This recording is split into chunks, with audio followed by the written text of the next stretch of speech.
O Show. This is the Big O Show.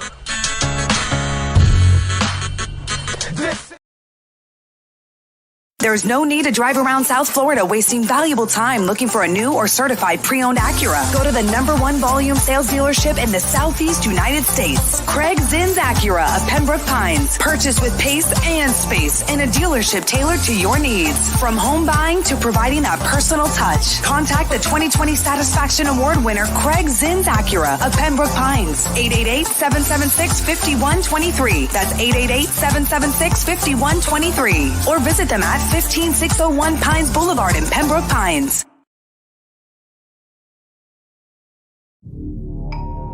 Oh, I think I know what this is.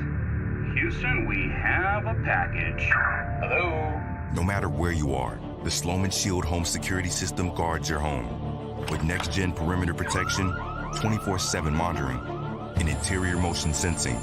And right now, get a free Sloman Shield security system and doorbell camera, all professionally installed, for free. Shield your world, the Sloman Shield.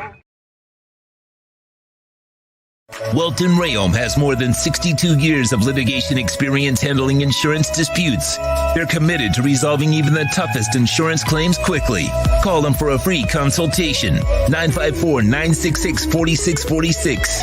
At Welton Rayom, they don't get paid unless you win.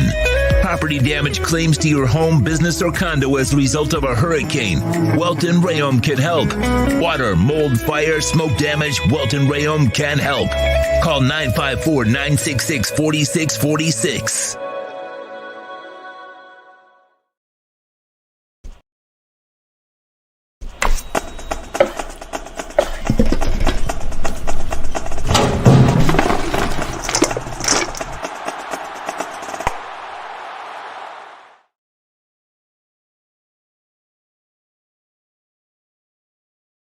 If you're a Miami sports fan, then there's only one store to go to, and that's Caneswear at Miami Fanwear in Davie. They're your one-stop shop for all your inner Miami CF, Canes, Dolphins, Panthers, and Marlins merchandise. They have hats, t-shirts, game day jerseys, and so much more. Located at 2511 South University Drive in Davie, and open 24/7 online at caneswear.com or innermiamiwear.com. Call them at 954-835-5597. Caneswear, the spot where Inner Miami and all Miami sports fans shop.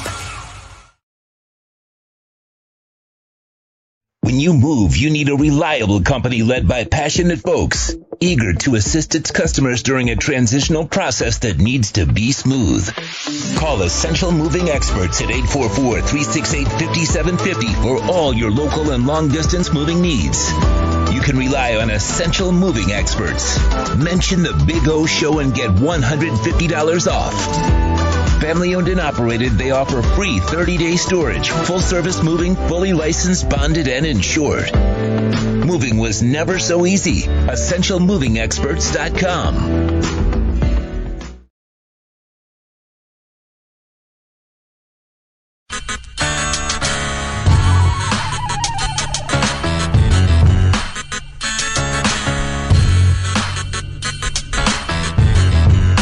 This is the Big O Show. This is the Big O Show. This is the Big O Show.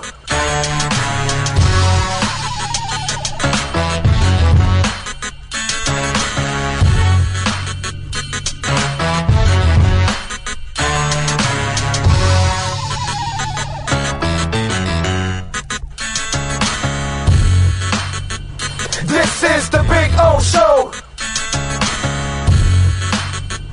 This is the Big O Show.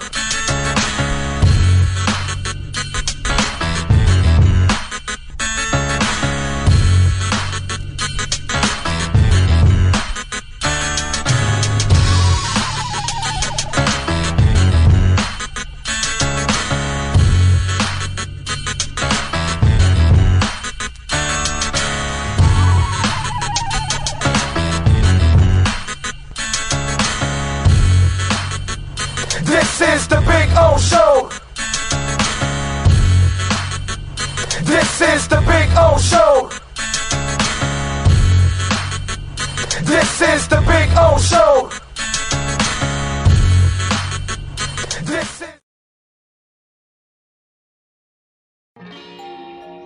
Oh, great. You have a doorbell camera.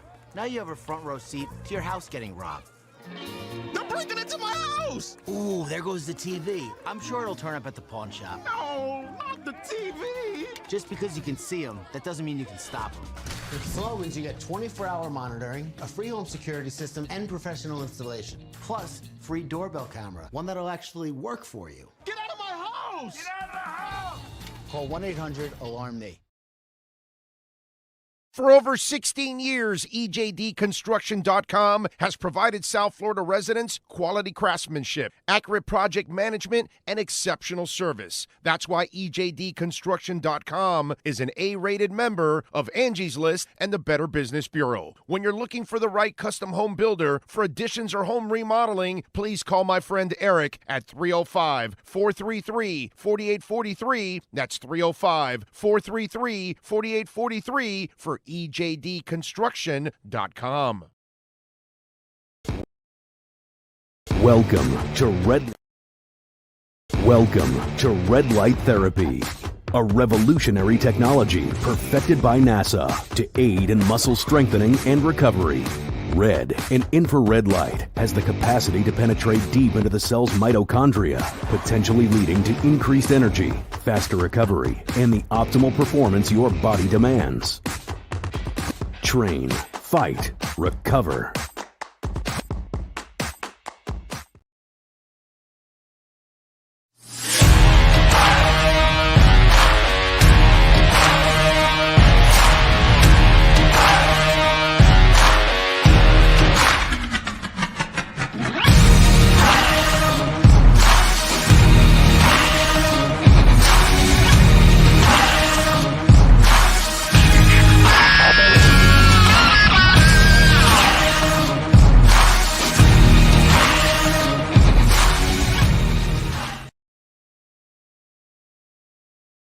Statements or beliefs expressed on the following program by the host, guests, or callers are not necessarily the opinions of FantasyXS.com, Media Group Inc., ownership, management, sponsors, or website. When it comes to South Florida sports teams, very few in the media have witnessed, lived, and covered it like the Big O.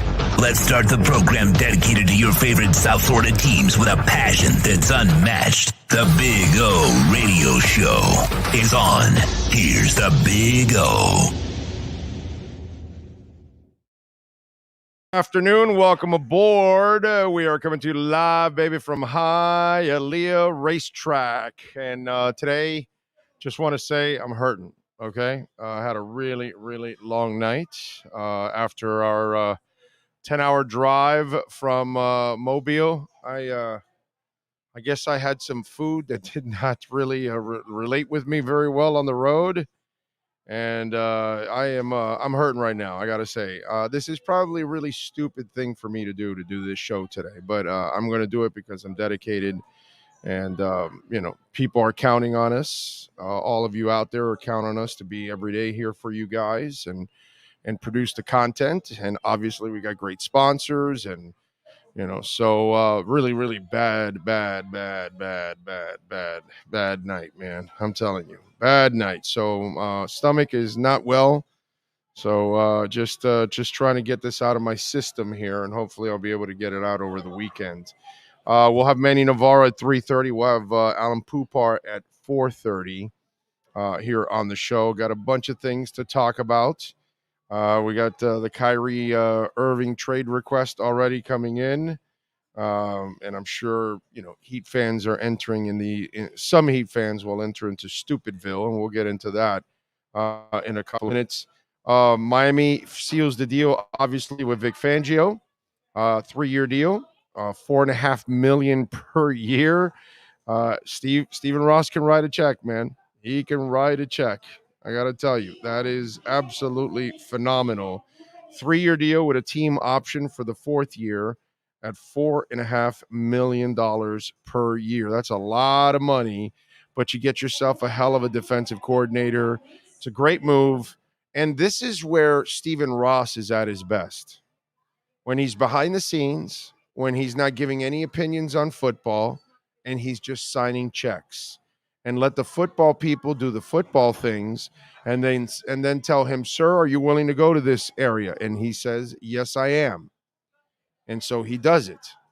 And that's when you have perfect synergy with the Miami Dolphins. When Stephen Ross isn't involved in any of the football decisions, he's just involved in signing checks. Okay? Or his daughter signing checks. I don't care, whoever's signing checks. But somebody in the Ross family is signing checks. And that's the one thing that we can all respect about Stephen Ross. The improvements to the stadium, the saving the tennis tournament, building an incredible practice facility, bringing the F1 race. He does a lot of really good things with his money and improving, our lives socially also, because it's really a pleasure to go see a game there. It's really a pleasure to go see a concert there. I really enjoy going to that facility now. And I think, Tom Garfinkel, obviously, he's the brains behind the outfit. And then Stephen Ross signs the checks. And, that's when the combination is good. When you allow Tom Garfinkel, who's an absolute ass kicker, to do his job as the president, and then the football people to do their job, and then you just sign the checks and count your money, because you're going to be making money, hand over fist in the NFL. So you can spend and you can make some money. I like it. Which is a good thing. So that, the signing of Vic Fangio really elevates this coaching staff. And one of the things that I tweeted out yesterday, let's talk about this now, because a lot of you're worried about the special teams coach like I am. Danny Crossman was clearly the weak link out of the coaches. For me, at least. I don't think Boyer was that bad. We've talked about this 100 times. But I understand you got to fire Boyer to get Fangio. I mean, if you can get Lovie Smith or Fangio, guys that are so proven. If you would have gotten the Desai guy or Chris Richards or some guys that aren't necessarily proven, I would have told you this is kind of a gamble. You're not sure, because Boyer did a pretty good job with a crap ton of injuries. But when you get a Vic Fangio, you're talking about one of the best defensive coordinators in the last 10, 15 years in this business. So that that's an upgrade. You gotta always be able to improve, your business in any way, shape, and form. And definitely Fangio is one of those. Now, what I like about this is, think about this, ladies and gentlemen. Several coaches have been released. Several coaching staffs have been released. Some guys may be up for their contracts. Well, guess what happens now? Now, the Miami Dolphins, who have money, who have a pretty good team, I will disagree with some out there. I think it was more about injuries than anything else for this team. If they were healthy, I think, it's one of those deals. I think they would have had a better season. But now that you have Mike McDaniel running the offense, Vic Fangio running your defense, an owner that is willing to pay anything it takes to win, I think you have a better chance now of getting that special teams coach. And I've talked about this before. I think that McDaniel was doing a solid to Josh Boyer by releasing him right away and allowing him to latch on in the NFL, college, wherever he can get a job. Or maybe, I don't know, maybe he's still under contract and he can hang out for a year. I don't know. I'm not sure exactly what his life is and his contract status. But bottom line is, I think he gave him a solid to get out early. Whereas with Danny Crossman, he probably didn't have an option yet. So he's hanging on to him until he gets the better option. He already had the better option in Fangio. And as you can see, like one of our listeners nailed it earlier in the week, Fangio didn't want any of this to get out until after the Super Bowl because he's old school. Well, guess what? Do you think you can do what, Stephen Ross did? Go get Jim Harbaugh in the middle of the night when Sperano is employed? No. So you cannot approach Fangio with a defensive coordinator in place. So he let go of Boyer right away because he knew he wanted Fangio. And he got him. But he doesn't know who he wants on special teams yet.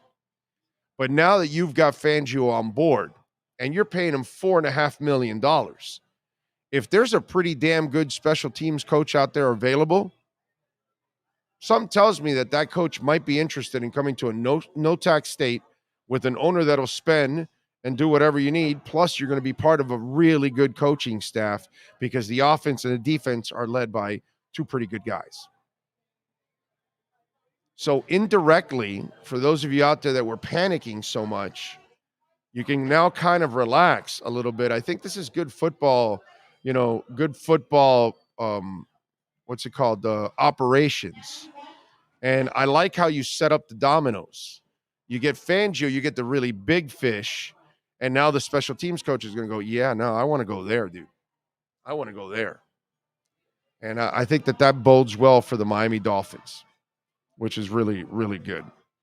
So that I thought that part, just to kind of get that out of the way, I think maybe that might lead to them rounding out this coaching staff. And let me tell you, if you can get a really good special teams coach for a young guy to build this kind of a staff, that's pretty damn strong. It's pretty damn strong.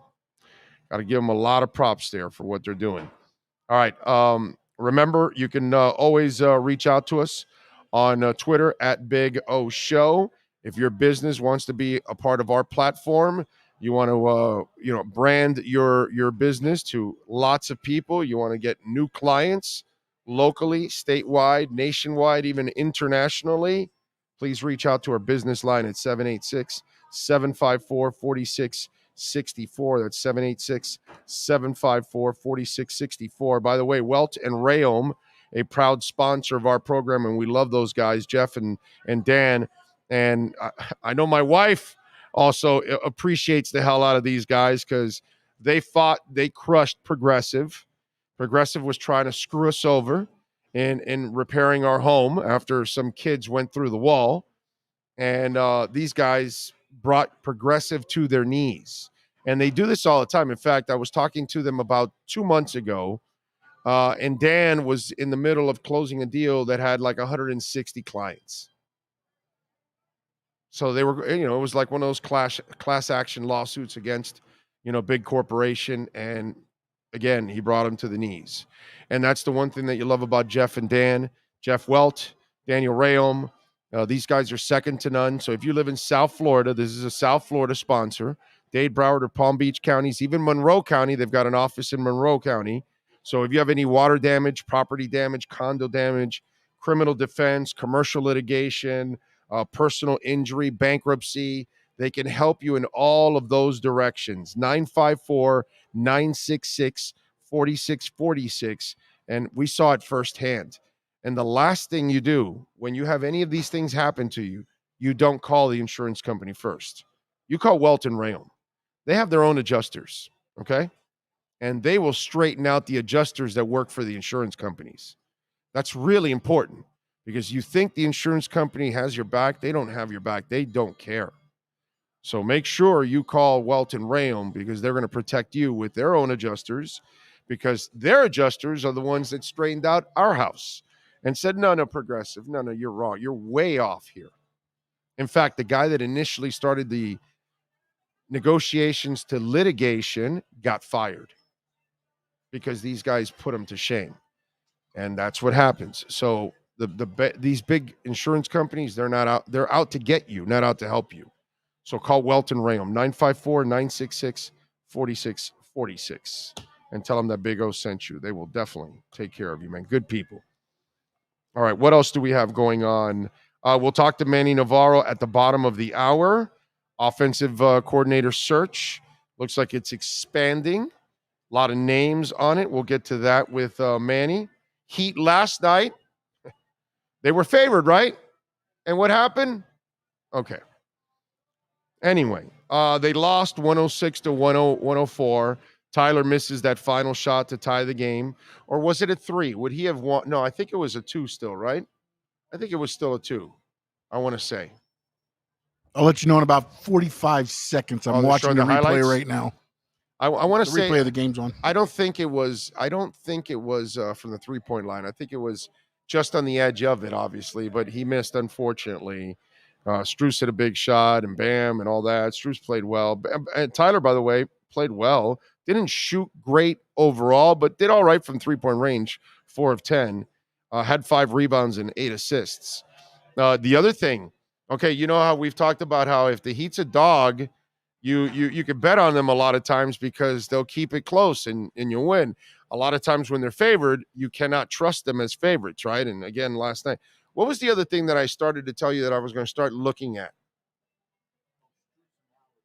No, you got half of it right. Besides Kyle Lowry, not Strus, who plays 25 to 24 last night. Because Lowry's barely even playing in the fourth quarter now. So Vincent played 25, he played 24. Remember I told you this, right? Hey, I'm going to start tracking this. Because I kind of got the feeling that Spo was turning the page, as Bob Seger would say, on this whole Kyle Lowry thing. So that happened also yesterday. And that number should expand as time goes on because, I mean, why does Kyle Lowry have to even play? In fact, if you want to trade him, keep him healthy. Don't play him. Let him just go to drive-thrus and not to the rim for food. Just don't go to that Dairy Queen I went to. Ooh. I'm telling you. I think it was that hot dog. I wanted to change it up because I always eat chicken every day. And I go, you know what? You went a little off your way there. You know? Yeah. You're not the hot dog guy. I'm not the hot dog guy. And guess what? Did that on a trip, on a road trip, huh? I'm going to stay being not the hot dog guy. Oh, man, I'm the hot dog guy. Oh, man. I've had a night of all nights, dude. It's been bad. It's been bad. I got to tell you. It's been really bad. The Heat, by the way, Saturday are at Milwaukee. I don't know what the line is. I got to look at the line. Milwaukee's got to be favored. Giannis is back and all that, so yeah. Giannis is back. See, I'm tired. I did not sleep much. After all that, I did not get to sleep, which is, and I timed it perfect, dude. Like, I got home at 11, and I figured, okay, I'll get 12 hours of sleep. I'll wake up at 11. I'm not on till 3. I'll prepare for a couple of hours, and God, I must have gotten my first bit of sleep at 5 in the morning. Speaking of 5, that's what the line is. That's what it is? Milwaukee by 5? Mm-hmm. I don't know if I trust the Heat that much.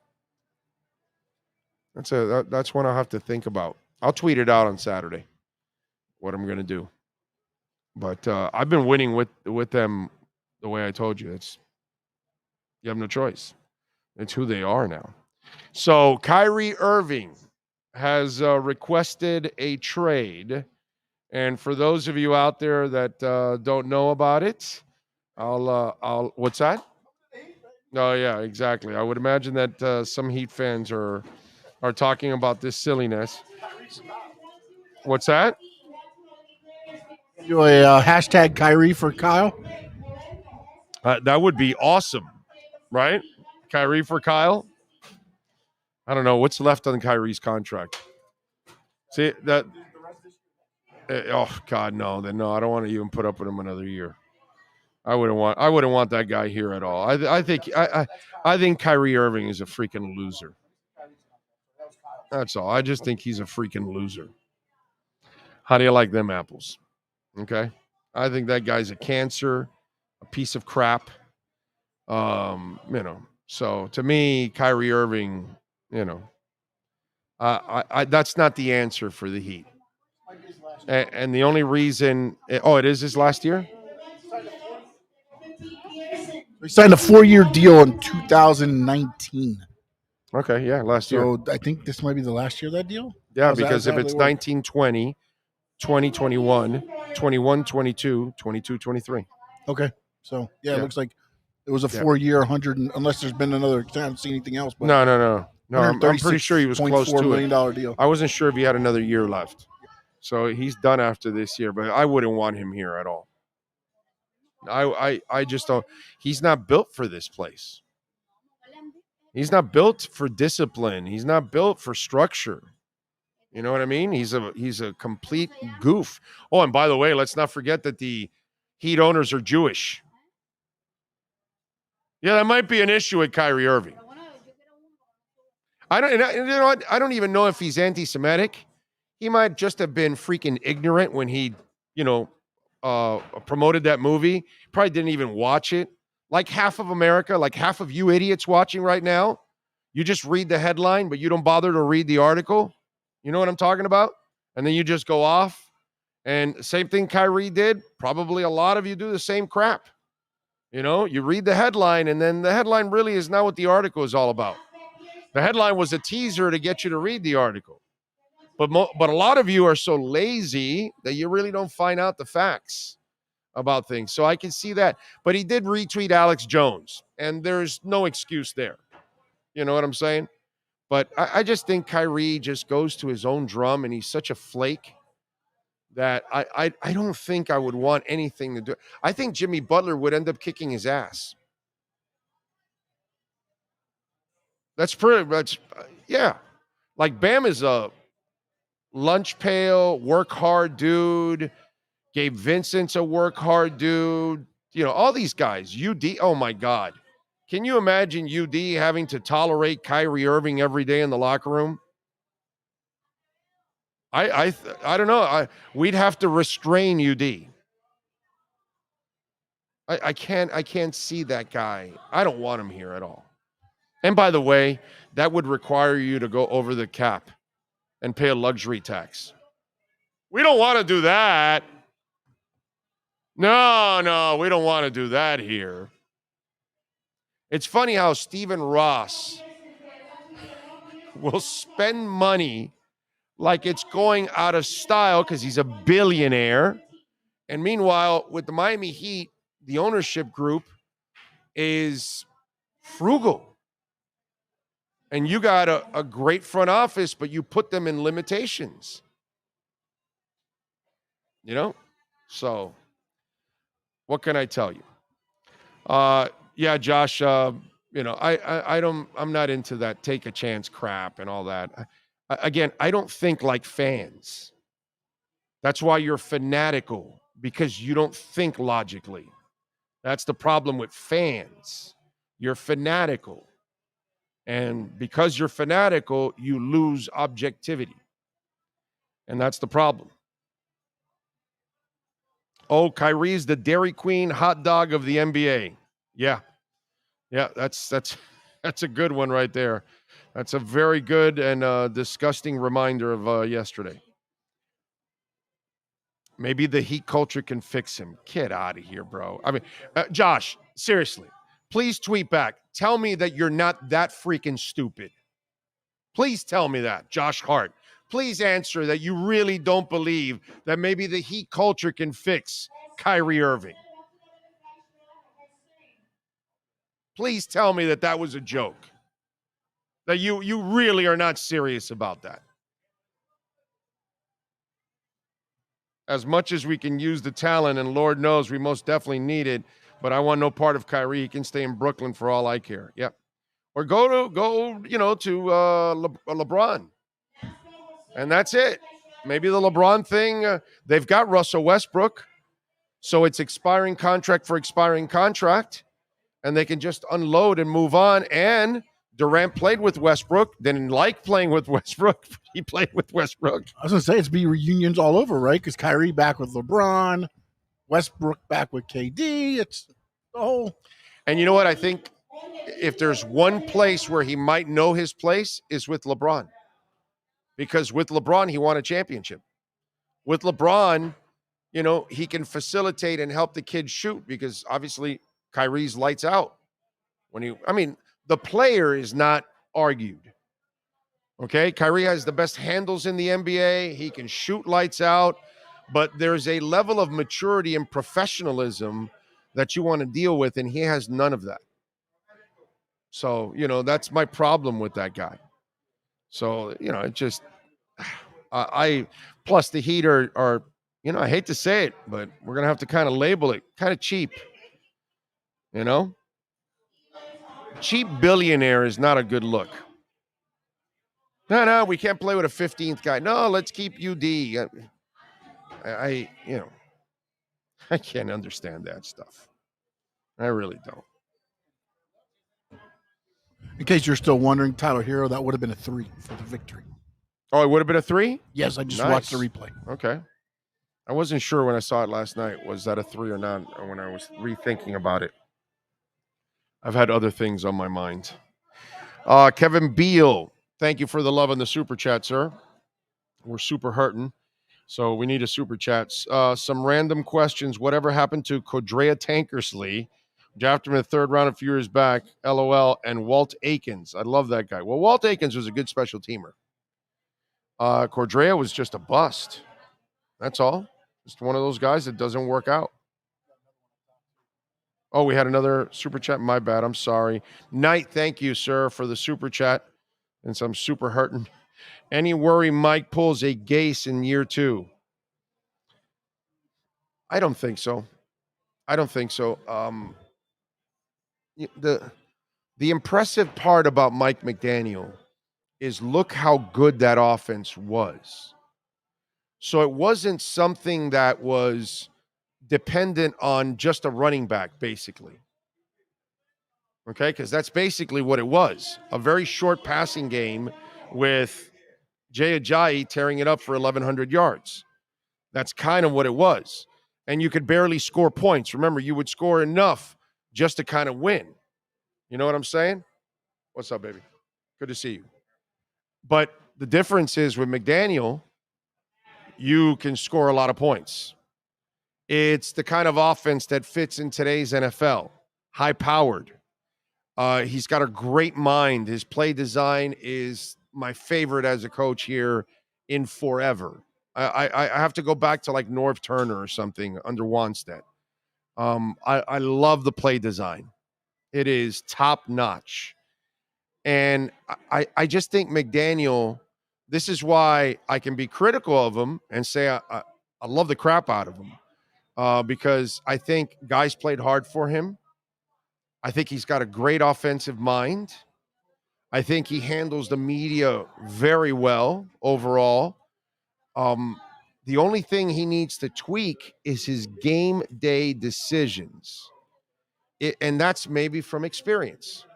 They've got to get better at the play call and delivering it to the quarterback on time so they can get their people out there.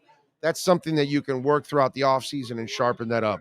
When to stay with the running game, that's a game feel thing. He's got to get a little better there and less cocky about the passing game and be more confident in the running game. You know what I'm saying?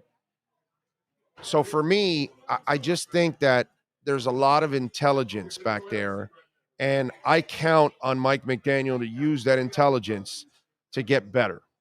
Okay. Whereas with Adam Gase, it was mostly about ego, actually.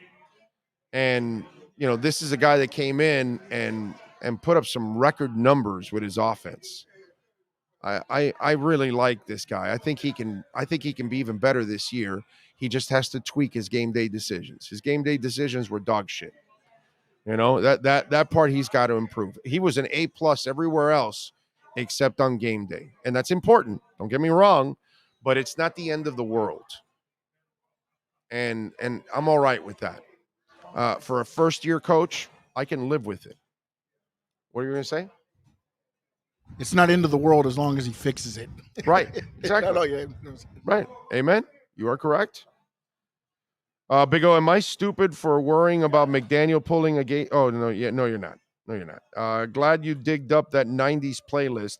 Oh, yes, by the way, yesterday, on my way home, I want to make sure I give Canes Fins 67.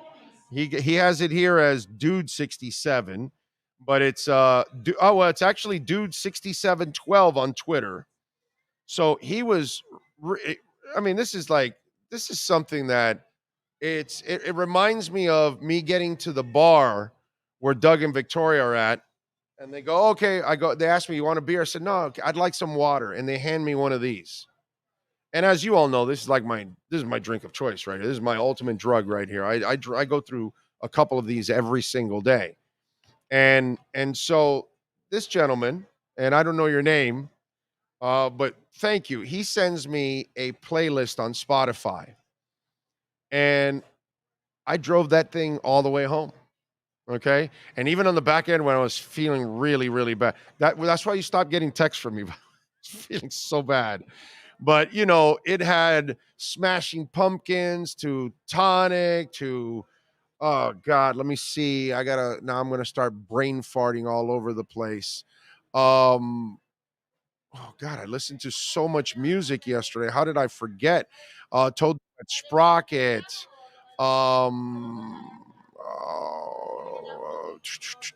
Filter. God, Pearl Jam. There were so many great tunes. He nailed Kid Rock. You screwed me up with that Peaches song. The United States Presidents. I've never heard of that, dude. It was all right, but I was like, that tripped me out, dude. That Peaches song. I've never heard that one in my life. You nailed it, dude. Wallflowers. It just was all kinds of stuff, dude. You did a really, really good job with that playlist. That was awesome. Thank you so much, man. That was very kind of you. That came from the heart. You know, you picked all those songs yourself. I thought that was freaking awesome, dude. And I love the playlist. They just had me rocking all the way through. You read me really well, by the way, overall. Outside of the Peaches song. But overall, everything else was pretty freaking awesome, man. Although the Kid Rock ballad one, that one I was, I'm not good into Kid Rock for ballads. You know, that's just one of those where hard to get adjusted to Kid Rock singing it. I never knew he had that song as a ballad, by the way. That's one you tripped me out on. So that was good. It was, you know how much that Spotify playlist. Do me a favor, look up Butterfly Place or Observatory or whatever, Gainesville. So I kicked that playlist on when I got out of the house in Mobile and I started driving, right? And you know, I had to stop a couple times for gas, all that, whatever. By the time I get just outside of Gainesville, I think it's Tonic, right, that sings the Butterfly song. And it's a really cool song. And I shit you not, there's a sign on the road there in Gainesville as I'm playing the Butterfly song for a butterfly emporium or whatever to go see butterflies or something like that. What is it? Is it the Butterfly Rainforest at the Florida Museum of Natural History? I forgot that. I know it was. That's came up when I did. In Gainesville, right? Yeah. Yeah, that's it. See, I told you. I wasn't lying because I sent him a text. I go, you can't believe this, dude. I'm listening to the Butterfly song. I look to the right and there's a sign of, I don't know, the next exit you get off for this Butterfly Observatory. I'm like, what the hell is going on here, bro? You know, that was awesome. That was just like it was meant to be. So thank you, dude 67. That was super kind of you to send me that playlist. And it really, really did a great job all the way down, man. All the way home, man. That was super strong. I appreciate you. Millions of Peaches? Is that what it's called? I forgot but it's Peaches. If I remember the band, the United States of Presidents, or the Presidents of the United States, or the President. You know the song? Oh, you've heard of them? Wow. You heard of a band I've never heard of. That's pretty good. That's pretty good. That's pretty good, but I had no idea. Crazy Town. That's right. That's the one that sings the Butterfly. Crazy Town. You are correct, sir. Well, you should know. You created the damn playlist. That thing was good. That was a good song, dude. I like that. I like that song. All right, let's do it. Manny is ready to go. All right, let's get into it. Let's talk offensive coordinators with Manny Navarro and our Canes Wear Miami Hurricanes reports.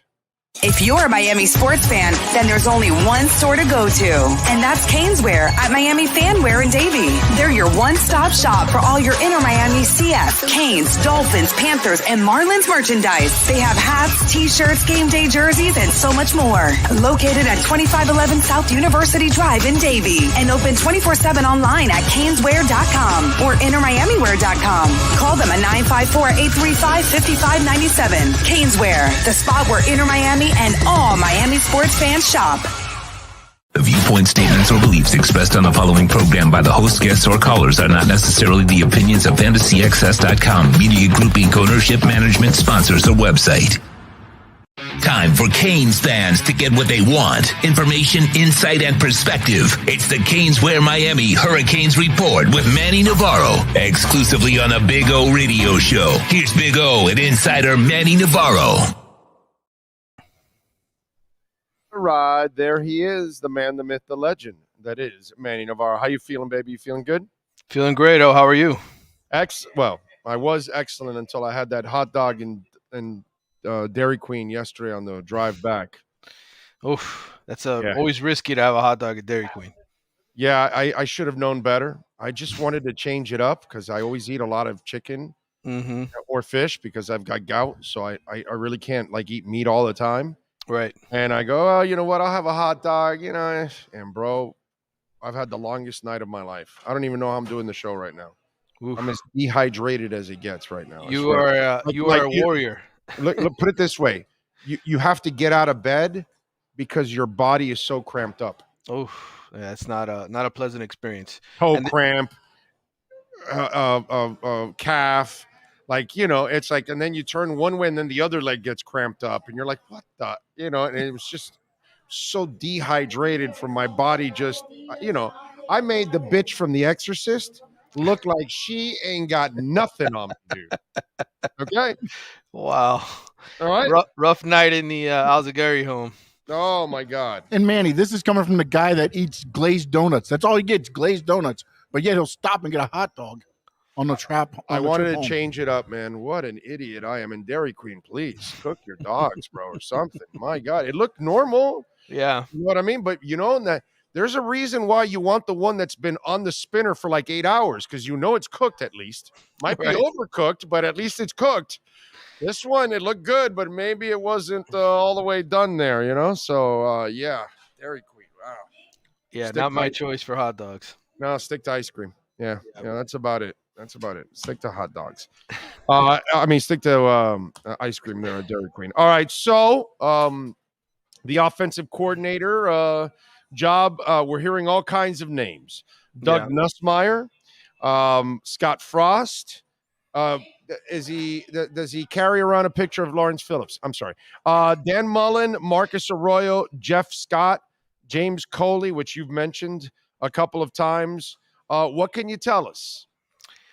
Yeah, I think they're all interesting. I can tell you that Mario obviously isn't giving away a whole lot of information. If you think about last year's search, and Bruce Feldman and I thought pretty much described exactly how it went a couple months later when it was all said and done. We wrote that story in May. He talks to a lot of people, and ultimately Gaddis wasn't his first choice. He had other guys that he had offered the job to first. Bryles was one of them. I know he wanted him. I know he was interested in him. Jason Candle, who's the coach at Temple. I know he's been mentioned a few times. So I right now, honestly, I think, this is just me thinking and talking to different people. I could see a scenario where you have sort of a co-OC type job.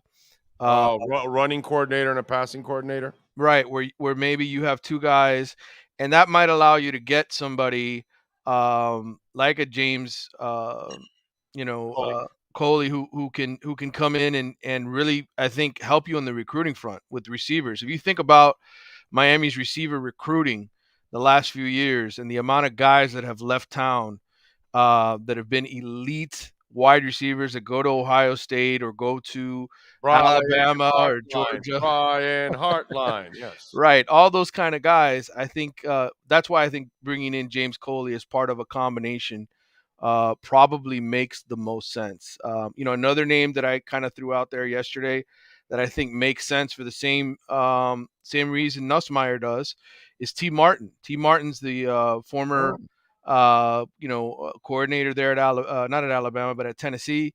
He's with the Ravens now. He's a wide receivers coach. Ravens have to hire a new offensive coordinator. That new offensive coordinator but want to bring in some guys. T. Martin's son, Caden, plays baseball at Miami, and he's a true freshman. So I think that's another interesting name. And Nussmeier, for people who don't know the whole story, Yes, he's been in the NFL for the last 5 years. Yes, he's up for the Ravens job, but he also has a son named Garrett, who is a former 4-star quarterback who's been on the roster for 2 years at LSU and isn't starting yet, but has played a whole lot in sort of a backup role. So maybe he wants to come to college, right? There's a reason to come to college and be an offensive coordinator, or to share that responsibility with a James Coley or somebody of that ilk. He can bring his son along as well. So those are all reasons why I think some of those names make more sense than others. The one thing I will say, there's always sort of like a pecking order, right? And we've talked about this before when it comes to hiring process. Alabama still hasn't hired their offensive coordinator. That's the best job, I think, in college football if you're going to be a coordinator, offensive or defensive coordinator at Alabama or Georgia, because those are the two premier programs. You go from there to a really good head coaching job in college, most likely. Tommy Rees is a guy who Mario showed an interest last time. He's the offensive coordinator at Notre Dame. A year ago, Miami fans were poo-pooing that, saying, no, not Tommy Rees. There's no way I'd want that guy. He had a pretty good year with, I think, his third-string quarterback. They won 9 games. So he's looking at Alabama right now. So, again, I think after Alabama, and Nick Saban sort of find their guy, that may affect who ends up coming to Miami. Okay. When do you think this decision is going to be made? Well, he's, they got to get it done before spring football. Spring football, right? Yeah, spring football is March 4th, the start of it. I think if you come in maybe 2 weeks. You got to get it in within the next week or two so the guy can start to implement his offense, right? Well, you would think. I mean, in all honesty, these kids, remember, they only have a certain amount of hours they can work with the kids anyway during the offseason. The NCAA has rules in place for all of that. So in terms of him getting a chance to spend a lot of time with those players, whoever it is, they're sort of limited. That said, he can certainly come in and give them 2 weeks to learn sort of the base playbook and sort of the base language. So I think anywhere, if you give it from 2 to 3 weeks, which if you start counting back from March 4th, I got to call my calendar up here. But if you start counting back from March 4th, if I can get my damn calendar to work. This is what happens when you switch computers. I have an Apple now because that's what the Athletics sent me. You're learning. So this is your first Apple? No, I've had Apple before many years ago, but I was on PC for a long time. So it's like a mission. Before you could just click on the calendar and boom, there it is. There's the calendar, and I had it for anyway. You just start doing the math backwards. It's around probably the middle of February, right? So I would say if you're February 14th, Valentine's Day 15th, somewhere around there, that's enough time for a guy to come in, have a few weeks to implement what he wants to implement in terms of giving them the information, and then go from there, and then, kind of go through spring practice. The one thing I will tell all Miami fans is, spring football, while we all think it's important, it's great when you can get true freshmen in early, and Miami has 15 true freshmen in early that are enrolled and already, going through workouts. So many guys have surgery in the spring. There's so many guys that are always out that it's not as productive as I think you want it to be. And so in the end, it's really about those first 2 weeks in fall practice and what those guys do over the summertime, what Tyler Van Dyke does with those receivers, working with the playbook over the summertime. That's when you build that connection. And so I wouldn't worry too much about, hey, is he only in 2 weeks before the start of spring football? It's just always so many guys out that I almost think that it's like, well, okay, you kind of got it implemented, but it's really on the players to do what they have to do in the offseason to get it right. All right. Any other Canes news, recruiting wise? Anything else we need to keep up with? No, man. I mean, really, it's been very slow. I mean, signing day came and went, and they went after this kid Jamel Howard. They had him visiting on campus, and he ended up a 3-star defensive tackle from the Chicago area. He ended up committing and I think signing with Wisconsin. So that was sort of the last guy that they made a little bit of a mini effort to. I've told you many times, I think after spring football is over, when that new window opens up for the transfer portal in May, that's going to be a really, really important time, because you're going to have guys after spring football who are going to hit the road, who are going to say, you know what, there's no way I'm ever going to play here. I see what the writing on the wall, and they're going to take off. And so Mario's going to have to fill some needs again. So I think as far as roster management and changes, I think we probably see that delayed until after spring football, when some guys have to make decisions, and then it comes to summer enrollment. All right, they don't require you to follow up too much with the basketball team. No, to be honest, it's a great story. I think Larinaga's done a tremendous job. Oh, he's awesome. He's got him ranked in the top 25. I think the NIL with John Ruiz, the players that they were able to go out and sign and bring in part because of NIL. I mean, to me, NIL, if we still cared about college basketball like we did back in the day, because I know it's not as sexy to you as it was. No, You just not think at all. about if NIL had really existed back then, right? And everything was legal and you could have just paid guys to come to your team and have like legitimate free agency. Miami might have been where Florida was a couple years ago, where they won a national championship with Billy Donovan, right? You could have been able to attract some big time kids Yeah. to come down here. And so but that's where it really, to me, where you see the real effect of NIL is probably a sport like basketball or even baseball, right? Like the baseball program. Because you don't need in basketball, you only need a couple guys to really make a difference. You get two or three studs, you can be in the Sweet Oh my 16 God. every year. You know what I'm saying? Definitely. So I think that Miami's basketball program's in a very, very good place, and it's nice to see that it's working for them. Because I don't want to call Miami a basketball school, but until the football team turns it around, that's kind of the sexiest sport on campus right now. So, it is what it is. But great job by Larinaga. Look, I think what are they 8-4 or something like that in the ACC when they're going They into this game against are Clemson? 8-4, 17-5, 8-4. Yeah, Yes. I watch it from afar. I mean, I'm not there to Me too. go. Me too. I watch it from And afar. they're the only ones I watch, actually, because I don't really watch a lot of. I just don't enjoy college basketball that much anymore. It's not the same, dude. It's Yeah. just the same. It is. And some of the best players now go overseas right after high school, and it's just Or the G League. Or the G League, right? There's You so get many other avenues right away, dude. I mean, I enjoy March Madness. I still enjoy the conference tournaments. Like when we get to the conference tournament time and those guys are busting their butt to get in and on the bubble, and then you go to March Madness and the actual tournament, those things are enjoyable to watch for a couple of weeks. But you're right, it's not the same animal it was before when the Big East was the Big East, and we had college basketball sort of with the best players in the world playing in it. I'll give you something we talked about in the Senior Bowl with some folks that some may be anticipating that the NIL may change the offseason in the NFL. Why? Because you're going to have kids that probably made a couple $1 million while they were in school, and then they're going to get to practice and go say, yeah, you know what? I'll run some of the practice with you guys, but I'm not playing in the game. Yeah. Because he's already got a couple million in the bank. You got my film. You guys can watch my film. Combine's going to come up, and no, I'm not doing any of that, dude. No, you got my film, right? I got all this money. I don't need you guys. You can sign me, and then I can get paid again.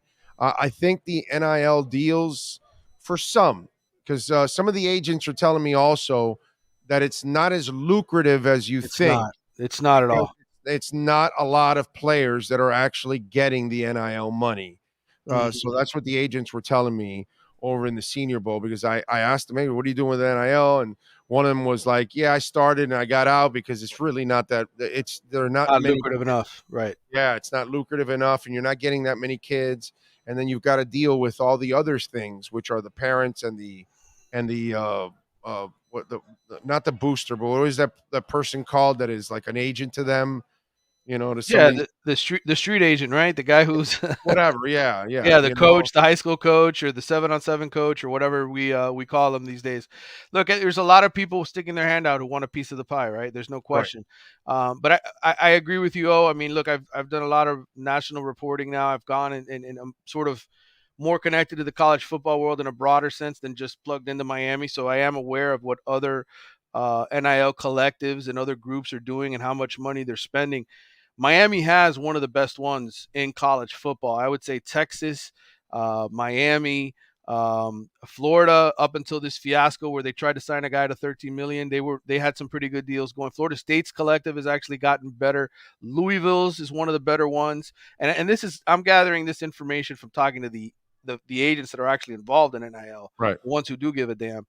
But it's not as widespread as you think. I didn't know that, by the way. I didn't know that that's until this week. that's the misconception. And I'm glad you know, when it's just like, you go to the Senior Bowl, you get exposed to more people, and now you get a stronger opinion because you're around the people who are actually in it. So Well, that's because when I started in this business, I yeah, looked around and I said, okay, all these electronic people just sit on their ass right, and repeat what's in the damn newspaper, right. and that's it. And none of them break any news. They break wind and they talk shit. And I'm Hmm. like, well, then how am I going to find out? Well, then I got to go to the Orlando Classic and I got to go to the East Yep. West and Senior Bowl and the Combine. I got to get into people's faces, or if not, I'm no agent's ever going to call me back. No, I'm never going to get to know a scout if I don't do that. And then obviously that's how you get information, dude. Yeah, That's how you get to know people and stuff, and you sit there and you talk with all kinds of, agents or scouts or whatever, even CFL scouts, dude, that I know. hmm I get a lot of information from even CFL scouts about what's going on because they're bouncing back and forth and they know a lot of people in the NFL. yeah, Because that's funny because when you go on these trips, you see the NFL scouts, but you don't realize there's also CFL scouts there too, right.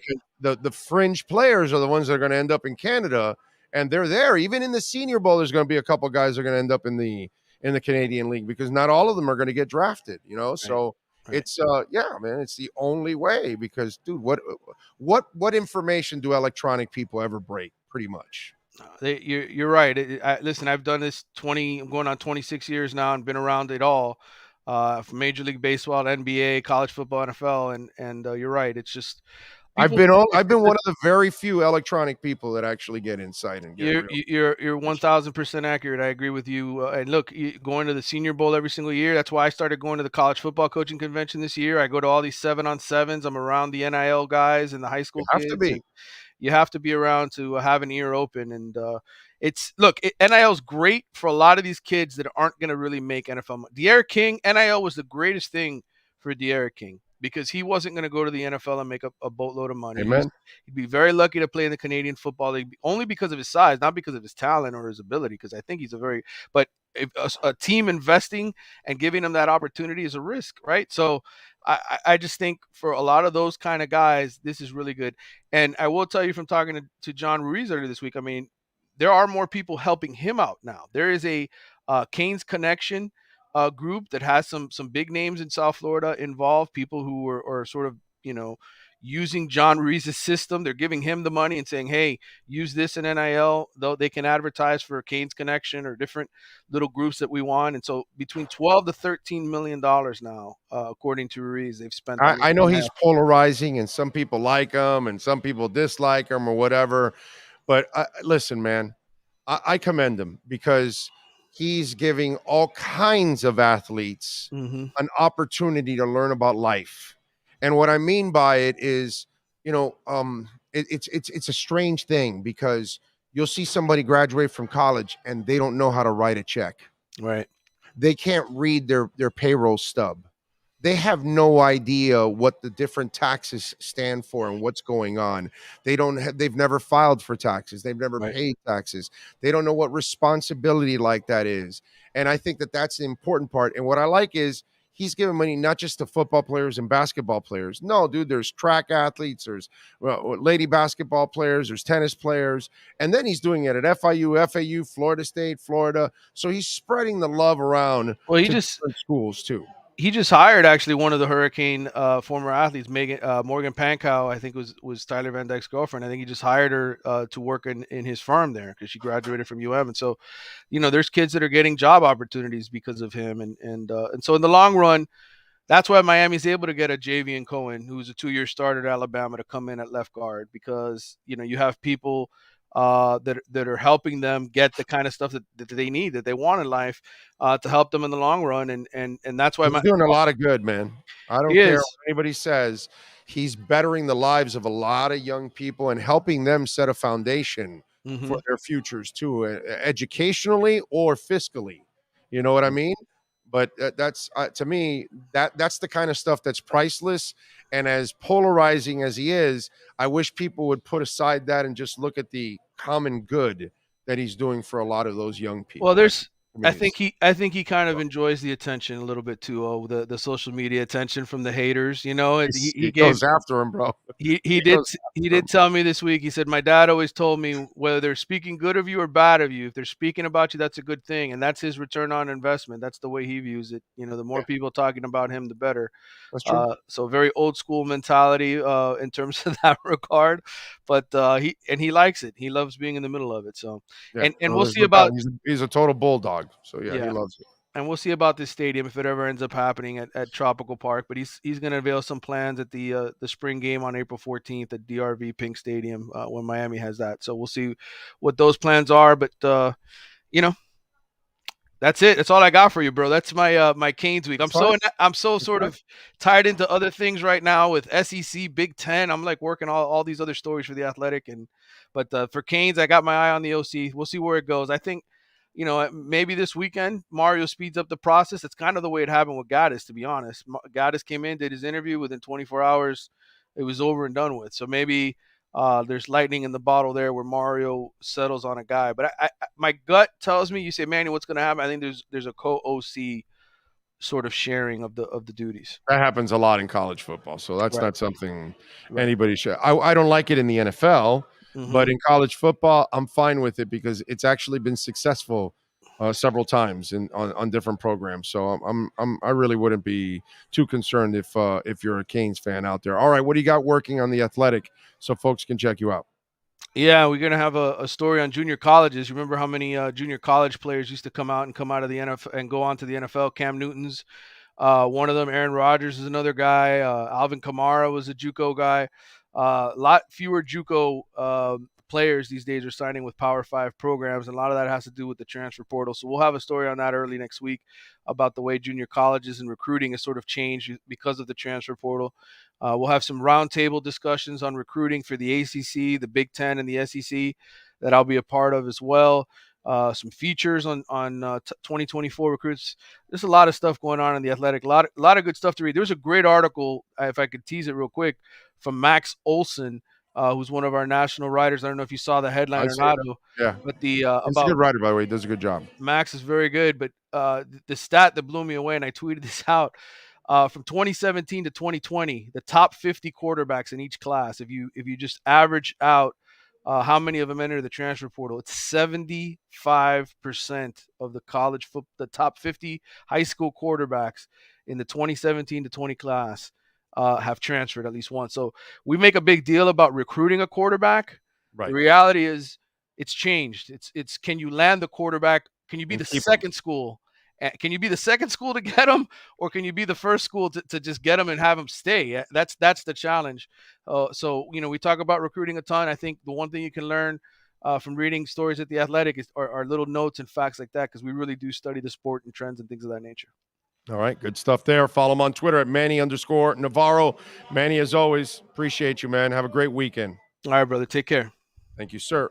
There you go, Manny Navarro in our Caneswear Miami Hurricanes reports. If you're a Miami sports fan, then there's only one store to go to, and that's Caneswear at Miami Fanwear in Davie. They're your one-stop shop for all your inner Miami CF, Canes, Dolphins, Panthers, and Marlins merchandise. They have hats, t-shirts, game day jerseys, and so much more. Located at 2511 South University Drive in Davie, and open 24/7 online at caneswear.com or innermiamiwear.com. Call them at 954-835-5597.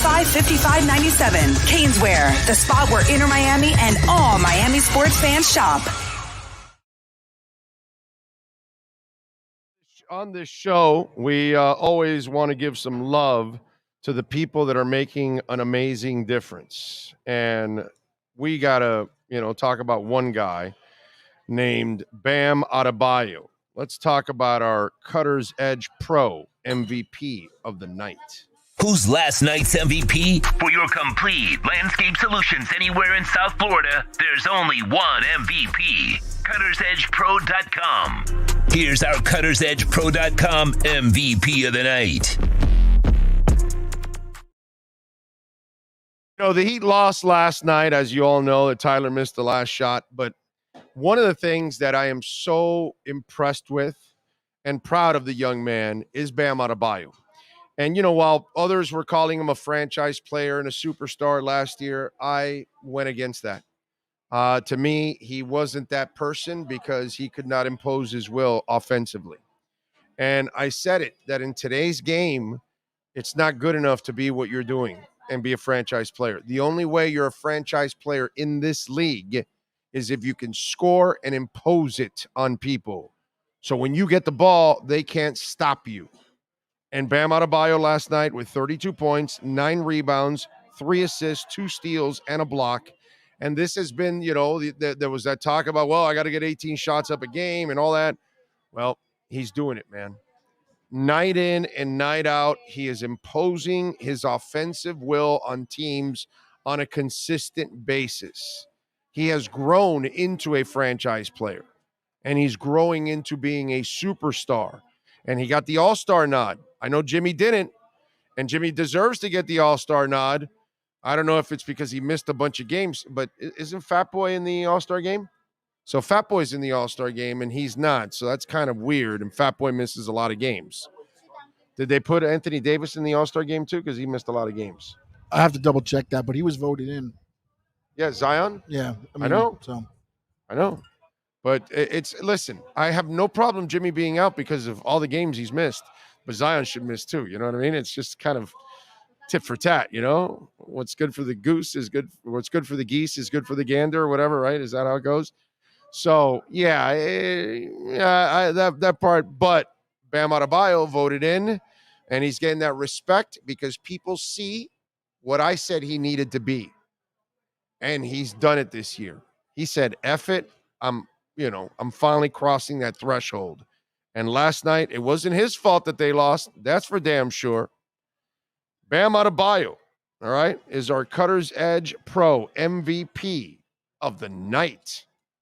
The MVP of the night is brought to you by CuttersEdgePro.com. Servicing HOAs, condominiums, townhomes, commercial properties, corporate parks, and malls throughout South Florida. CuttersEdgePro.com. Providing South Florida MVP performance every day of the year.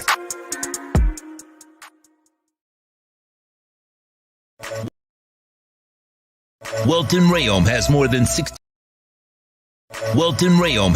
62 years of litigation experience handling insurance disputes.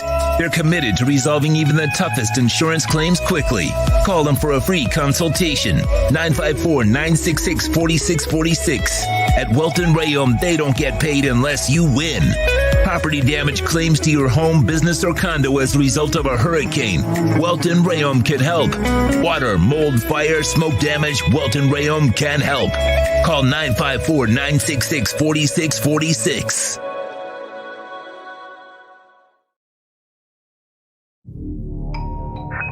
I think I know what this is.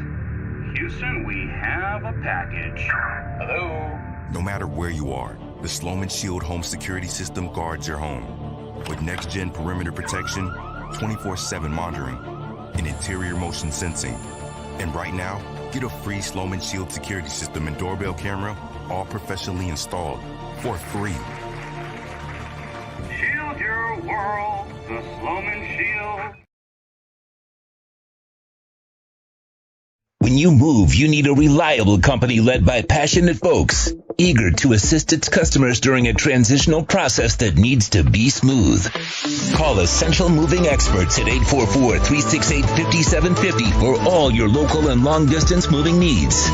You can rely on Essential Moving Experts. Mention the Big O Show and get $150 off. Family owned and operated, they offer free 30-day storage, full-service moving, fully licensed, bonded, and insured. Moving was never so easy. EssentialMovingExperts.com. For over 16 years, EJDConstruction.com has provided South Florida residents quality craftsmanship, accurate project management, and exceptional service. That's why EJDConstruction.com is an A-rated member of Angie's List and the Better Business Bureau. When you're looking for the right custom home builder for additions or home remodeling, please call my friend Eric at 305-433-4843. That's 305-433-4843 for EJDConstruction.com. Welcome to Red Light Therapy, a revolutionary technology perfected by NASA to aid in muscle strengthening and recovery. Red and infrared light has the capacity to penetrate deep into the cell's mitochondria, potentially leading to increased energy, faster recovery, and the optimal performance your body demands. Train, fight, recover.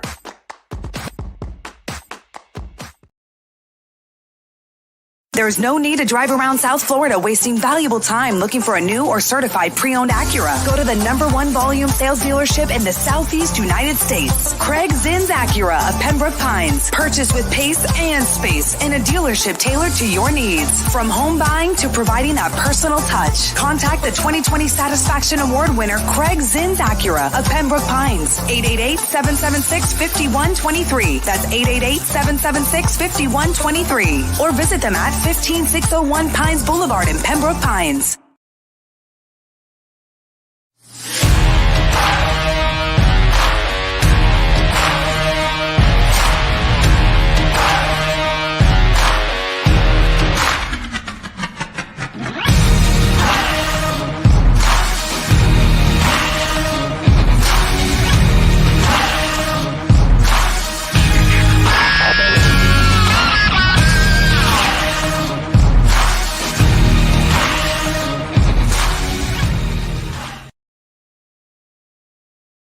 Viewpoint statements or beliefs expressed on the following program by the host, guests, or callers are not necessarily the opinions of FantasyAccess.com, Media Group Inc. ownership, management, sponsors, or website. When it comes to South Florida sports teams, very few in the media have witnessed, lived, and covered it like the Big O. Let's start the program dedicated to your favorite South Florida teams with a passion that's unmatched. The Big O Radio Show is on. Here's the Big O. Welcome back. Hour number 2 of the program from Hialeah Park. Yes. Good day. Been a good month, by the way. You know, one of the things that I have some fun with here on the show, and maybe this weekend, if I feel a little better, I'll do a little crypto action on Saturday. If I feel a little better, I can maybe talk a little crypto and put together another episode, because there's something I want to get off my chest that I think it's very educational for people that want to get into crypto. And we've talked about this, and I've told you what I think this is going to turn into. It's going to be a part of your everyday lives, every business. Everything is going to be involved, because it's the new stock market that's coming. It's the new internet that's coming. It's all of that, okay? It's the way we're going to turn the page, whether you want to believe it or not. And one of the things, I've always said, you got to preach patience, right? Because if you don't have strong hands. So remember, we had that weak-handed guy that called me about Polkadot. And he said, oh, my wife is mad at you because Polkadot hasn't gone anywhere. Well, a month ago, it was at $4.57. Today, it's at $6.94. It's a pretty good climb. It was at $7, but it went down 6 cents here. Up 53% for the month. I wonder if that guy's still mad, if his wife is still mad. Well, it depends on when he got in. But if you got in 8 or 9, you're getting closer at least. If you got 10, well, you're getting a little closer. But if you're under 7, you're already making money. Immutable X. I've told you about Immutable X. Disney World's going to build their metaverse there. You think your kids are going to be on the metaverse for Disney? Yeah. Anyway, it was 41 cents a month ago. It's now 95. Okay? It's up 10.75% today, 40% for the week, and 143% for the month. Another one I tell you that is in the gaming and metaverse, Illuvium. Illuvium was at $39 a month ago, Sean. You know where it's at right now? $98.96. Up 15% today, up 55% for the last week, up 156% for the month. Altcoins are going crazy right now. Bitcoin has done really, really well. Obviously, the best January since 2013. It is up 40% in the last month. For those of you that were questioning Bitcoin, Whatever. That's all right. That's all right. But remember, I am not a financial advisor. So I'm just telling you what I like to do, what I like to invest in, the coins that I like. You do your own homework and figure out the coins and the companies that you want to put your investment behind. Okay.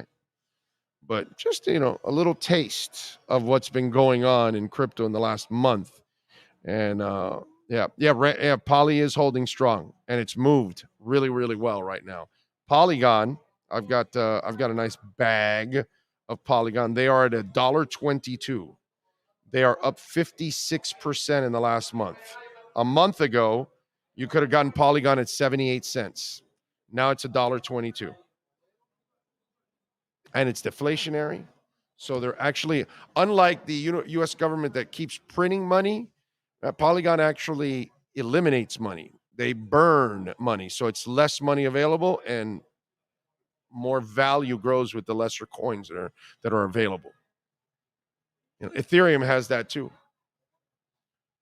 But it's one of those things that you got to learn about when you invest, and you learn about things that are inflationary, like Dogecoin, and deflationary, like Polygon, like Ethereum. SHIB, by the way, also has a deflationary, it's not a deflationary vehicle. What they have is a burning vehicle. They're not really deflationary, but they are burning their coins to have less coins out there. So, yeah. GP Trap says, Big O, Vic Fangio is from East Stroudsburg, Pennsylvania. We are the same age, so I wonder if we played against each other in freshman, JV, and varsity football, 74 to 77. Don't know. That's interesting. Maybe he didn't play football. Some of the best coaches weren't really football players. So maybe at lower levels, but not in the NFL at least. So maybe he did play high school. Maybe he didn't. You never know.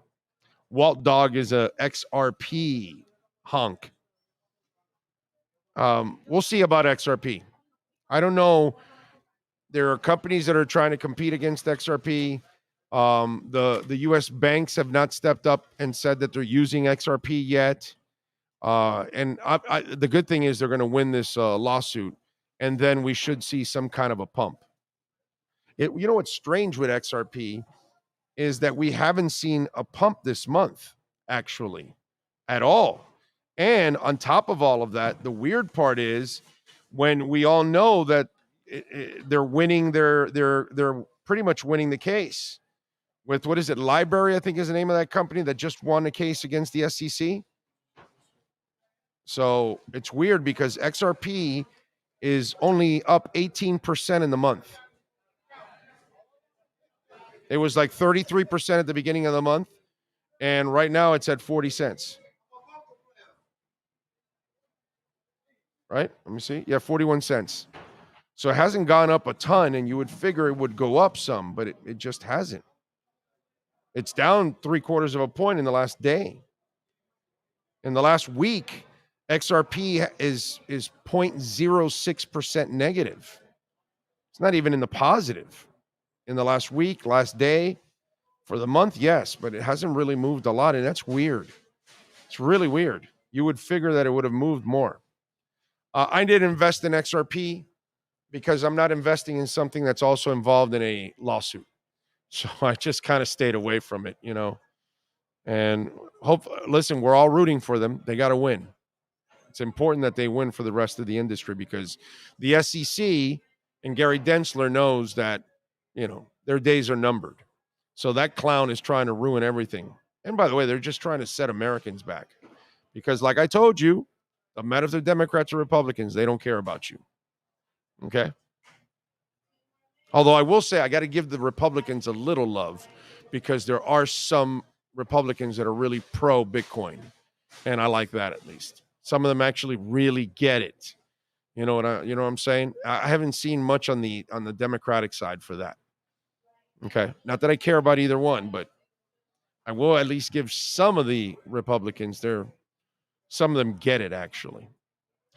Big O, do you know if staking with Lido is safe? Want to avoid a Gemini earn situation.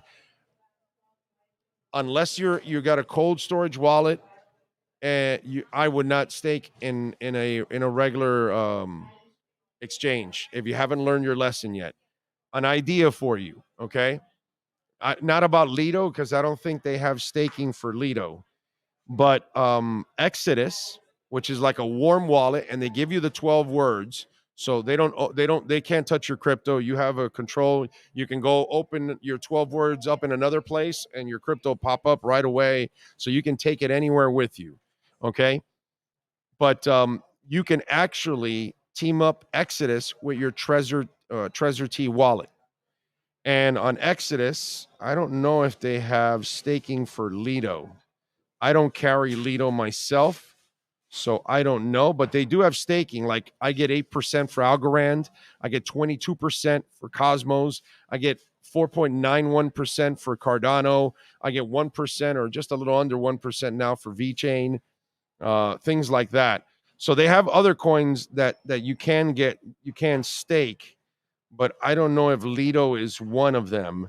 But see, I can stake and still keep it in my cold storage wallet. And to me, that's a real benefit because I still am getting my staking, but I'm also controlling my coins and they're not locked up. So I personally would not be staking on any exchange that isn't cold storage. Okay. Randy says crypto is the future, big dog. You get it. Some don't, but you get it. Big O actually gave me the idea of volunteering for a butterfly sanctuary in the Tampa area. There you go. There you go, Karen. And by the way, I see Dougie Fresh reminds me that that in the Panhandle, what is it?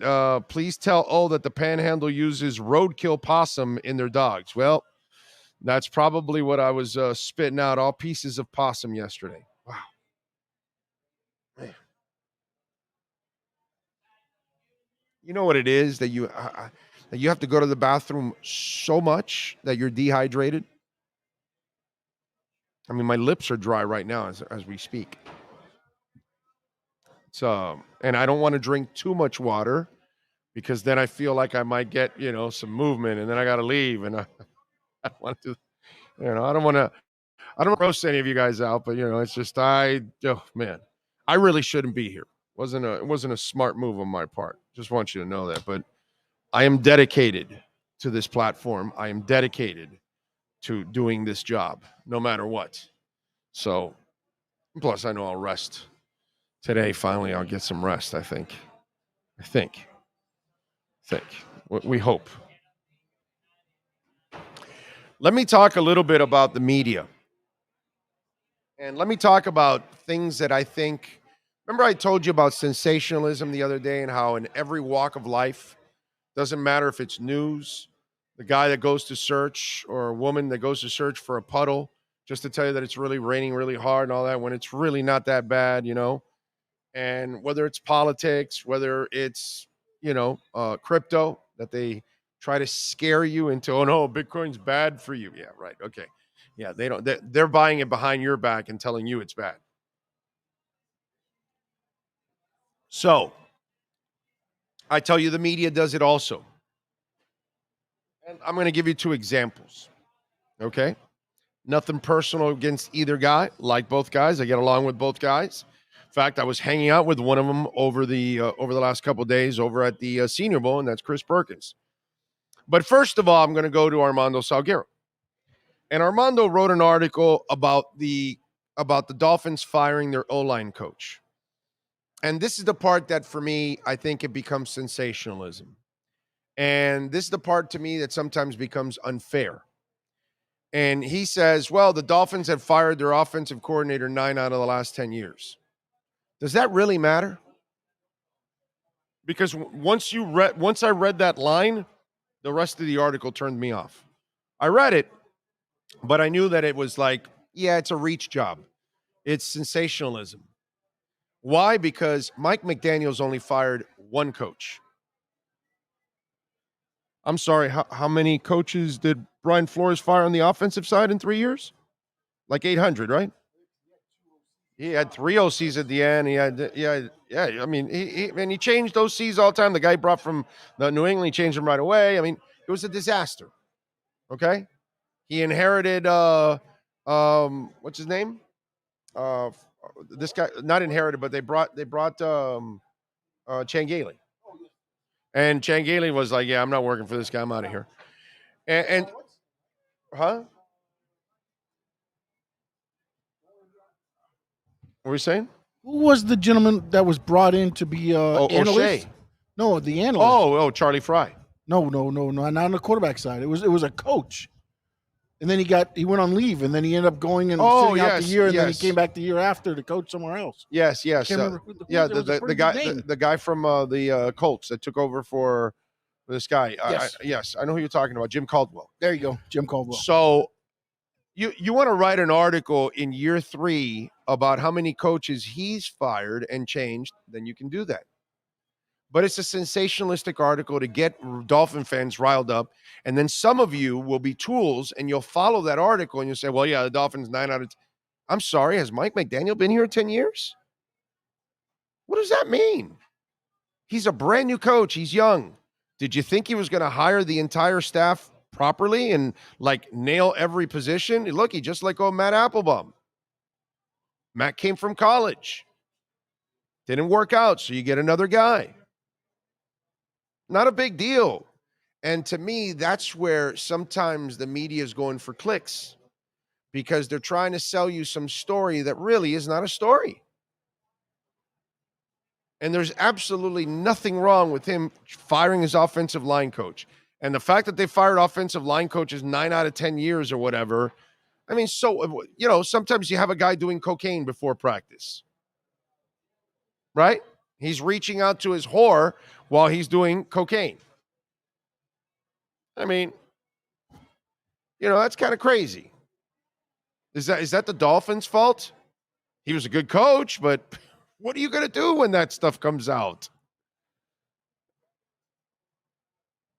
And so that article to me was unfair and sensationalistic.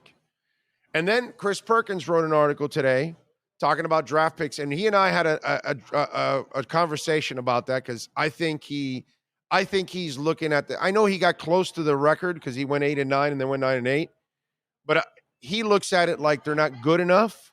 I disagree. I think they were good enough to be much better, but the problem is it was the injuries. And then in his article today, he goes over 10 years of drafting. What does that have to do with the last couple of years when actually these guys have been in charge? 3 years, 4 years, whatever it is? 4 years, I think. And, the other day Marcel wanted to start counting from 2015, and I entertained it, whatever. But it's just one of those things that we have to be fair when we cover things. And I know some of you are, you like to this whole thing about, well, Chris Grier's been here 20 years. And it's the dumbest thing that's said out there. Because clearly he was never in charge during that time. They would have done a lot better in trades and everything else like he has the last couple of years because he's in charge. But you can't blame the guys that are here now for 10 years of drafting. There were too many other people that were involved in decisions from, 10 years ago? Maybe still Ireland was part of that mix. To then, obviously, Gase and Tannenbaum and all that clown show crap. And if anybody knows what's going on with those guys had power. Gase had final say on everything over Chris Grier. So to write an article and put 10 years of drafts, that does not explain the Miami Dolphins of 2022. That is not fair. Because Teron Armstead wasn't here 10 years ago. Neither was Xavier Howard. And neither was any other player on this damn team 10 years ago. Hell, most of these players weren't even around 5 or 6 years down the line.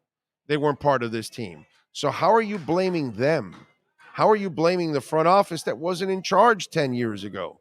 It wasn't Grier, Allen, and McKenzie 10 years ago, not 7 years ago, not 6 years ago, not 5 years ago.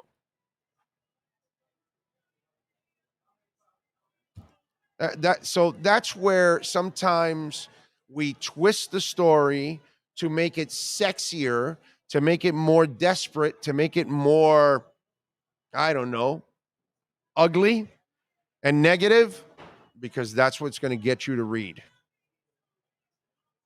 Why would it be fun to tell you that in the last 9 first rounders, they've hit on 6, if you want to count Tua or not. And if you don't want to count Tua, then it's 5 and 4 out of the last 9. I would count Tua because he is the number 1 rated passer in the NFL. You don't get to the playoffs without Tua. Okay, because no other quarterback was going to win those 8 games. So 6 out of 9, and you're, I believe it was 4-1 or something like that in your second rounders, or 4-2 maybe in your last 6 second rounders. I mean, you start to look at it, they've done really well. They've picked people off the street in the last 4 years, from Needham to Sealer. The Trill Williams kid was developing. Now they got Kohu this year. They find guys. In undrafted guys that they take off somebody else's roster.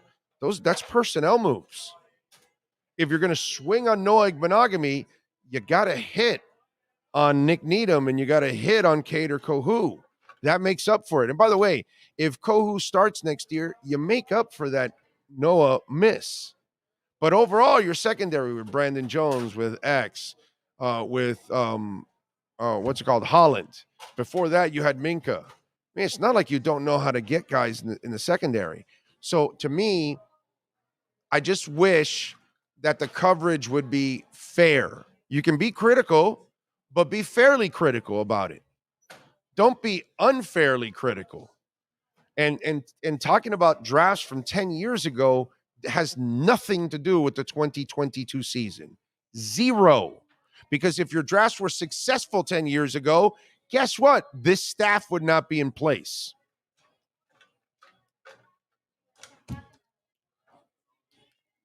So I just wish it would be viewed upon the right way, the fair way. Even if it's negative, at least have the right facts to follow it up.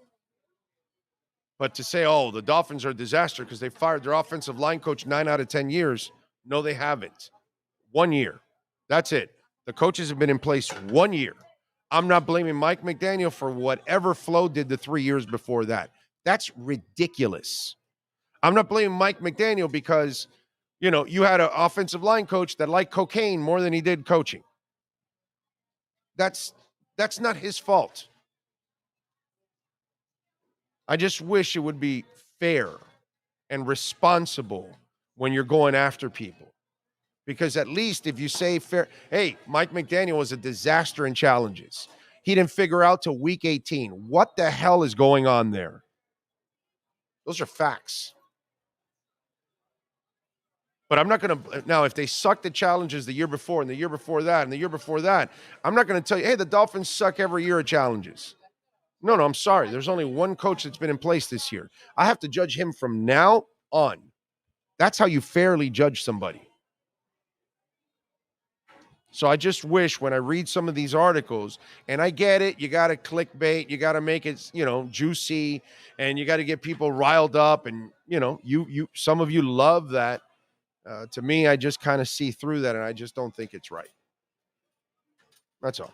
That's nothing against those guys, but I completely disagree with that style of attacking that story.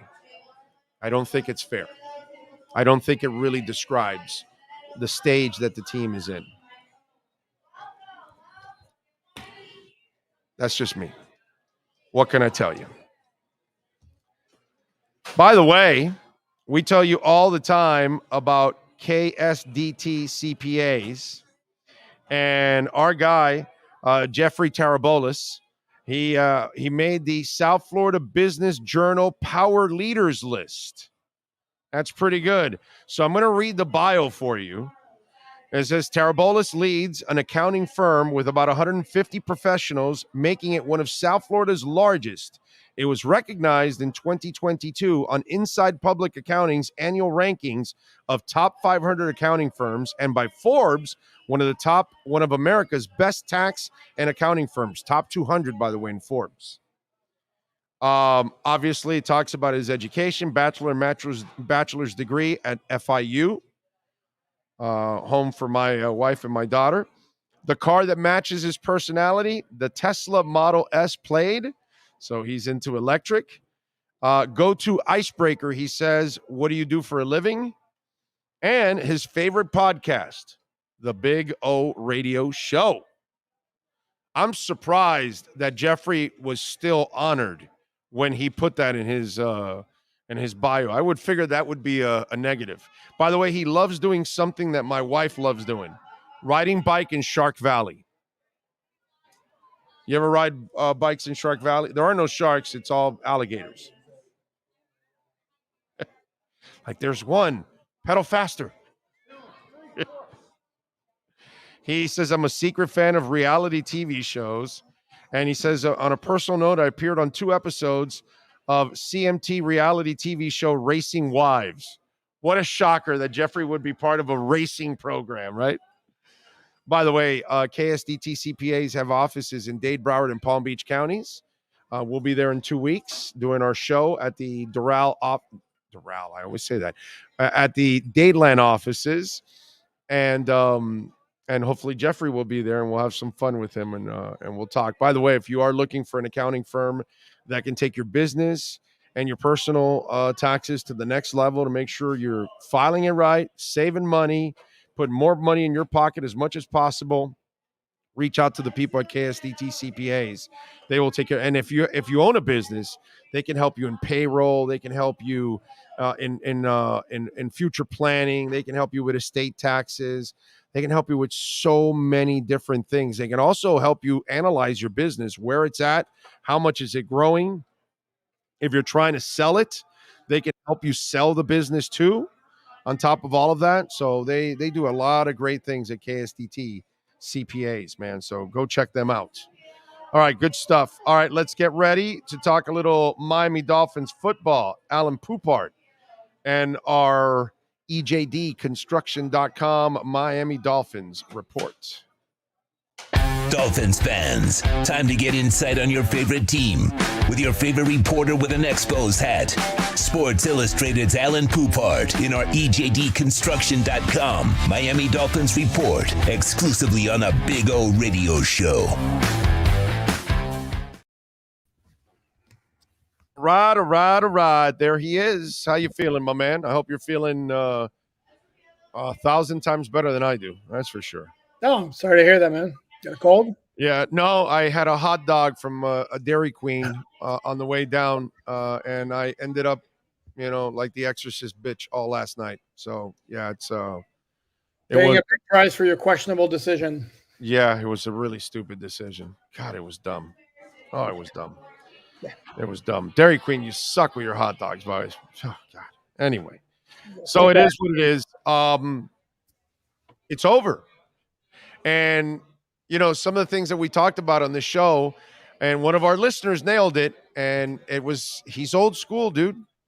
And he didn't want, the agent, I think, ratted this thing out, and he probably got pissed. And, this is why he wanted to keep it under wraps. I don't believe the bullshit that Schefter put out, that after talking with other teams, this and that, I think he was coming here the whole time. I think he was just old school. And he was like, man, I got a job to do here out of respect. I can't be talking about another job. I'm working for the Philadelphia Eagles right now. So where do you stand on all of this? I stand as only Vic Fangio knows, and the Dolphins know, and we may never find out. Again, because based on your hypothesis right now, then why is he okay with it coming out now? He still has a job to finish. Because it's too late. It's too late already. It's been out, and it's bothering everybody, and everybody's asking, and everybody's picking and pocketing. So what? He decided, okay, well, I'm pissed off that it leaked out this past weekend because it allows the other teams to move on instead of them having to deal with a cloud that really is not there for them, but they're dealing with the questions and all that stuff. So it puts that to rest also, so everybody can move on. And so when Denver is interviewing somebody else for San Francisco, am I competing against Vic Fangio? Oh, no, that wasn't accurate. And I think that's what it was, that they had to kind of clear the air out. And think about this. I mentioned this yesterday. While they mentioned all these other teams, okay, so you broke the story that he agreed to the deal. So nobody broke a story that he was negotiating with Denver or negotiating with San Francisco? No, because there was no negotiations. If there were any negotiations going on, that Sean Payton would have released it. He would have given it to Jay Glazer or something, and to just kind of heat things up, because that's what Sean Payton would do, bro, because that's what his ego would drive him to do. So to me, the fact that we never heard anything else from other teams over the next following days after that broke, that told me that this story was always the Dolphins. It's just the old school guy wanted to take the old school approach, and I think the agent effed up. That's just me. It's not impossible. It's also possible that the other teams did reach out to him, and at that point, he may have thought about it. I find, forget negotiating. I mean, at the point, I kind of find it hard to believe that Sean Payton wouldn't have called him and say, "How about us hooking up?" Or Kyle Shanahan, once DeMeco Ryans officially left for Houston. I find it very hard to believe that even if they didn't negotiate, that there wasn't some conversation there. So, well, look at his statement. His statement says, "I will be accepting the job after the Super Bowl." So there wasn't a statement by no. There was no statement by him. The report from Schefter was that he'll officially accept after the Super Bowl. Right, and that's him telling people, "Hey, listen, same thing. I'm working still. When this is over, then I'll start the job with Miami." And to me, I think that's what ended up happening in all of this. I think, dude, Tom Pelissero is one of the most responsible reporters. Without question, there's no question. That story was legit, that they had agreed to terms. There's no question about that. Of course. I don't believe, and the old school Fangio, brother, you agreed with somebody. That's it. You gave him your word. I don't believe he was going to go back on his word. He just seems like that kind of dude. He just seems like an old school guy, that he just wanted to do things the right way. Respect the Eagles and the job and the money that he's making, because that money doesn't take away from his head coach salary, if I'm correct, from Denver, right? I don't know what his contract was with Denver. Yeah, because if you get hired as a consultant, I don't believe it takes the money away from the head coach. So he's still making his fat ass check from Denver, and he's making extra money from Philadelphia. So I think he wanted to be respectful to Philadelphia, so they don't have to also deal with this mess too. I just think we kind of jumped the gun here in the media on all of this, and then it became a whole mess. But anyway, all right. So you did an article. We jumped the gun because it was leaked out to somebody, and then everybody confirmed it, so that it was indeed leaked out and out there. So anyway, I think we're getting caught up. I mean, I think we jumped the gun on the San Fran Denver stuff. I don't think there was that much to that. That's what I think, but that's just me. Yeah. Now, you wrote an article, some interesting stuff on Fangio's defense. Mm-hmm. All right. So by seeing what he does, who fits and who doesn't? Okay. You talking because I've had a few things on the site. I know. One story you're talking about with the scheme, I want to give credit where credit is due. That was my writer, my guy Dante Colinelli, who did a great job. So that's right. Good job, Dante. Who fits and what I did today is I put out a whole year by year rundown of Vic Fangio's defense with stats, Pro Bowl selections, league rankings. Every time he's been either a defensive coordinator or his 3 years as a head coach with the Broncos, where we can assume it was his defense that was run. And the common theme there is more often than not, when he had great defenses, he had the big stud linebackers, whether it was Navarro Bowman and Patrick Willis with the 49ers, Roquan Smith with the Bears. When his first DC job was in Carolina as an expansion team, and he had some stud linebackers. He had Kevin Green. Eventually, then he had Sam Mills. Sam Mills, right? Yeah. And the Dolphins don't have that. So if we're looking, I'm kind of reverse answering your question because you're telling me like who fits.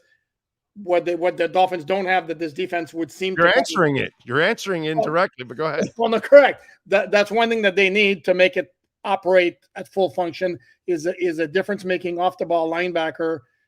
And I'm sorry, the Dolphins don't have that on their roster. No. Along the defensive line, I think they're okay. Oh yeah.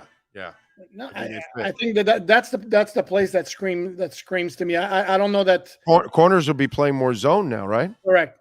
And it was interesting. Actually, I put out questions for a call for questions for mailbag, and somebody asked me whether this could be good for Noah Benogany's career.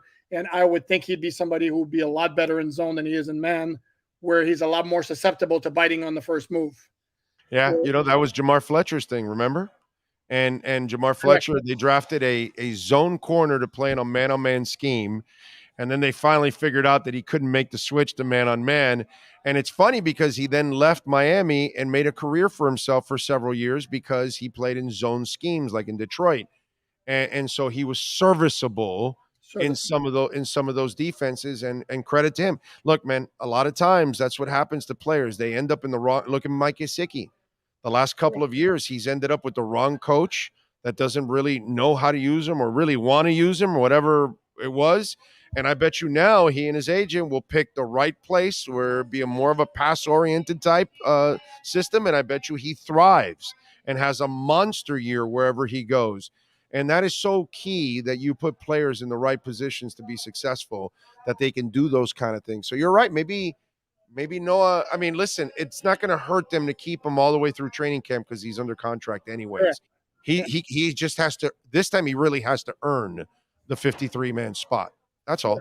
Sure. And no, and not one more note on Fletcher, where I think if we're talking like the worst Dolphin draft picks of all time, where it's not quite Deion Jordan-esque, but almost, that if you recall when the Dolphins picked Jamar Fletcher, I know. Not only did they pick him ahead of Drew Brees at the top of the second round, but also they picked him at a time when they already had two pretty decent starting quarterbacks named Sam Madison and Patrick Surtain. I know. So they got a guy who's a bad scheme fit when they have two stud starters at the position. Oh, and they have a need for a quarterback, and you got a great one there. So, was that the Jerry Wilson year? Is that what he was trying to replace? Was Jerry Wilson the guy that they kept torturing? Who was the slot that they kept torturing? That's why they had to get him, because you know what it reminded me of? It reminded me when Wanstead reached for Eddie Moore saying, well, we needed a special teams linebacker. And we're like, what? Mm-hmm. What? Yeah. Second round, you're taking a special teams linebacker, bro? No, and I didn't know that much about Eddie Moorhead coming to the draft, and I knew the Dolphins were in trouble when in his post-draft press conference or conference call we asked Eddie Moore. We had Eddie Moore about his thoughts on the beginning, and he was like completely shocked he went in the second round. Yeah, exactly. I was like, oh boy, not good. Yeah, there's reason to hope that maybe Noah. I don't know that it does a ton for X. I think X is better when he's right as a man cover corner. But I think the good thing for the Dolphins is you're going to cut Byron this year, and next year you'll cut X, and X and his agent will know that, and X will have to come back next year super motivated because he's either going to play to try to talk the Dolphins into keeping him another year or two, or he's got to make a home somewhere else. So that's the one thing that I will say, no matter what scheme it is, I think X is going to find a way to play pretty well next year and find a way to stay on the field.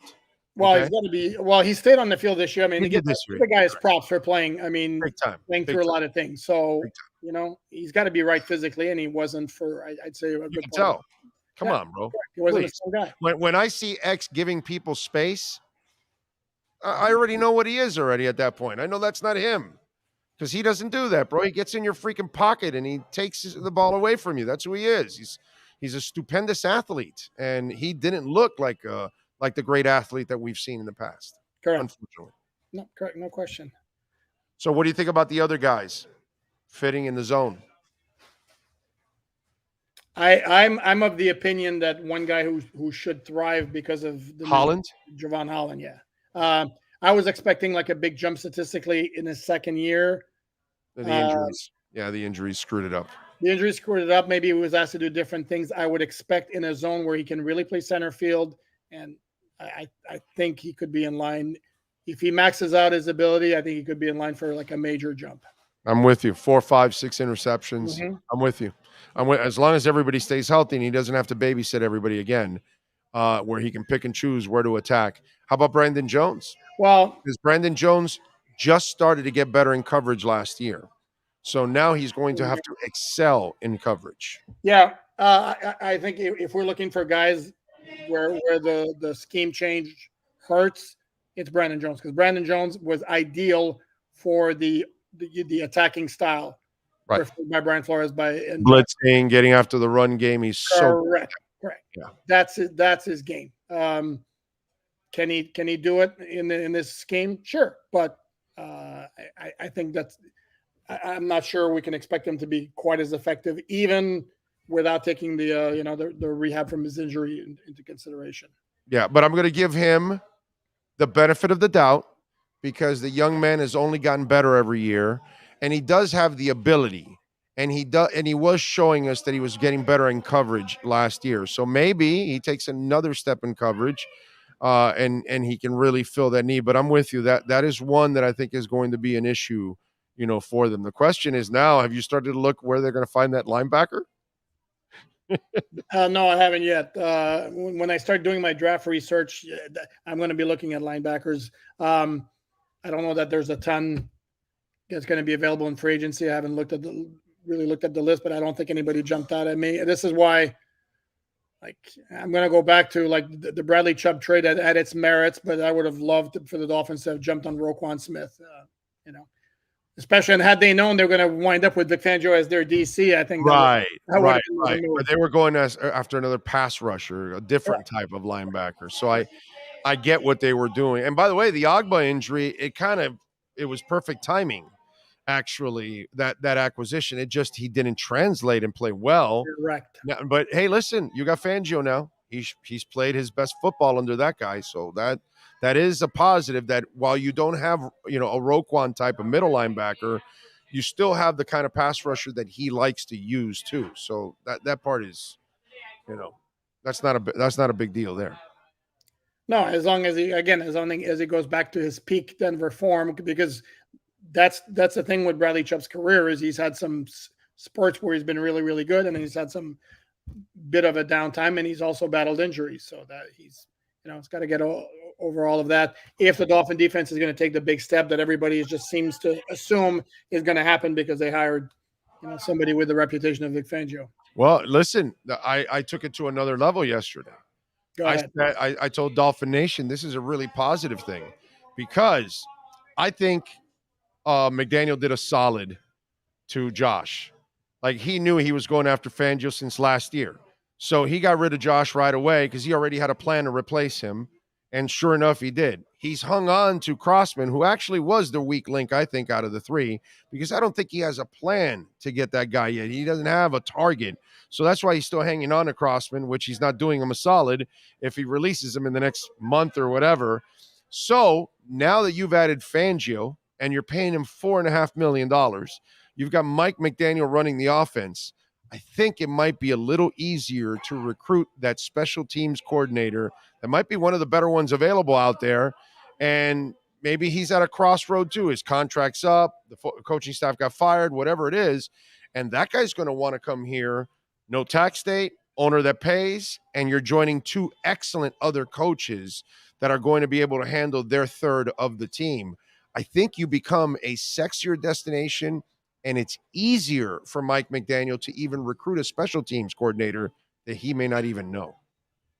Yeah, the question is who becomes available. I had somebody suggest to me it would be great if they got Darren Rizzi. Well, Darren Rizzi was made assistant head coach or associate head coach with the Saints last year. I mean, I love Darren Rizzi, and he'd be great. He's awesome, but awesome. Why would the Saints let him go? Yeah. So I don't know who's going to be available. So that would be, but you make a good point. Correct. They have all the pieces in place to attract, somebody of a high caliber, but would that guy become available? And if he doesn't, they run it back with Crossman. Yeah. The part I got to plead ignorance right now is I don't know all the coaches that are available right now. I don't know whose contract is up here at the end of this month because the coaches' contracts are up here this month. Definitely. The personnel guys are in May. So I don't know whose contract is up, who's available, who's disgruntled. I don't know. That's the one thing that I'd be lying to everybody out there to tell you I know who they can go after, but I just think they have a better stage for it right now. So that's actually pretty cool. All right, what are you working on over at alldolphins.com, my friend? Well, as I mentioned, we're all over the Vic Fangio stuff with Dante's look at the scheme, my statistical breakdown, and I also mentioned the one logical name if we're looking at a new offensive line coach with a tie to Vic Fangio with a tie to the zone blocking scheme, or also happens to be a Hall of Famer. Who? Mike Munchak. Oh. Is there? Wait a minute. I'm sorry. Did you say that? Was there any connection? He was Vic Fangio's O-line coach for the Broncos. Oh, for Fangio. Oh, okay. With the 3 years, there's no connection with McDaniel. McDaniel. God, because Munchak was one of those guys like Wade Phillips. Like, I don't want him as my head coach, but I want him as an offensive line coach.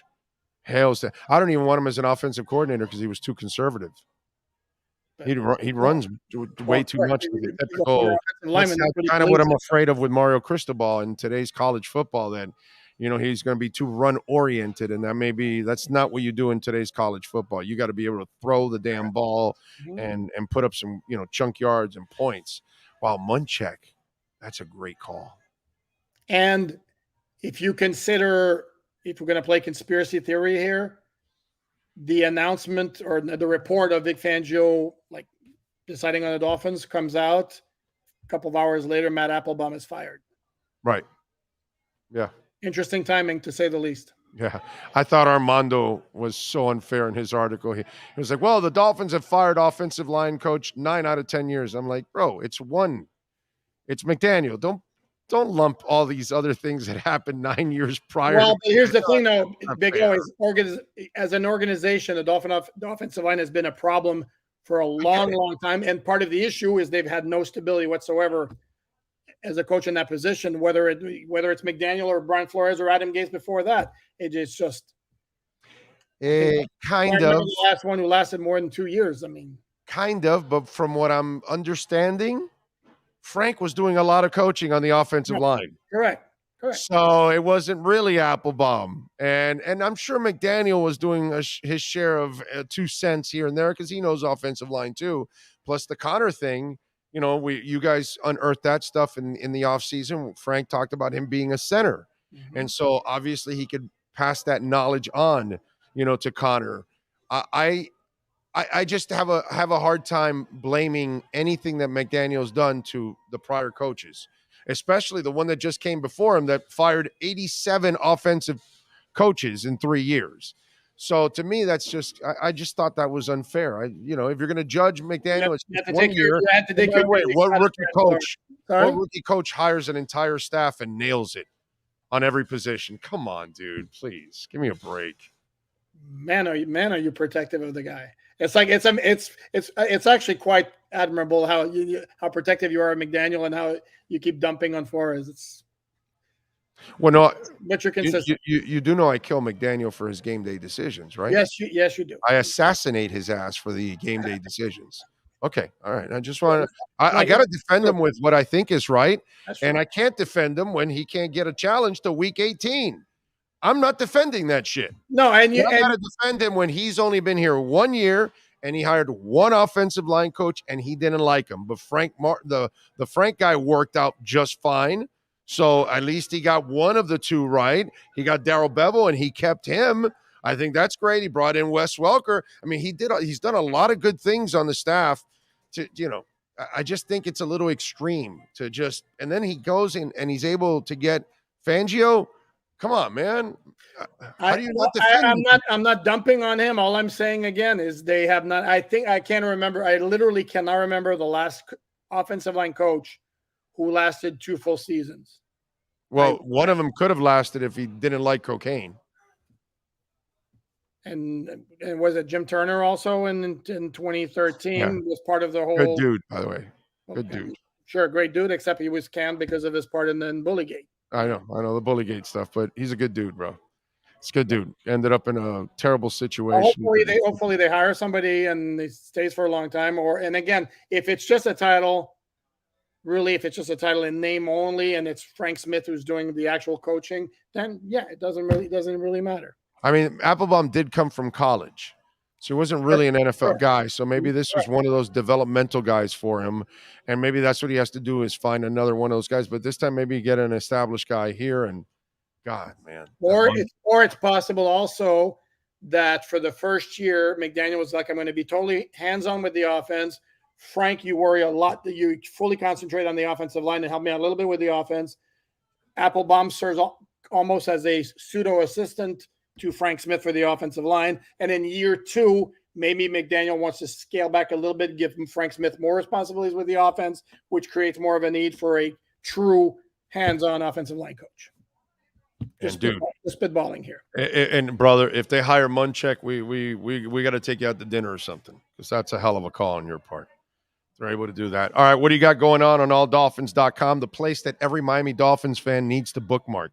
If they don't, they're not Dolphins fans. Okay, I know, but just the Fangio stuff, the Mike Munchak stuff, and I'm going to have a mailbag this weekend.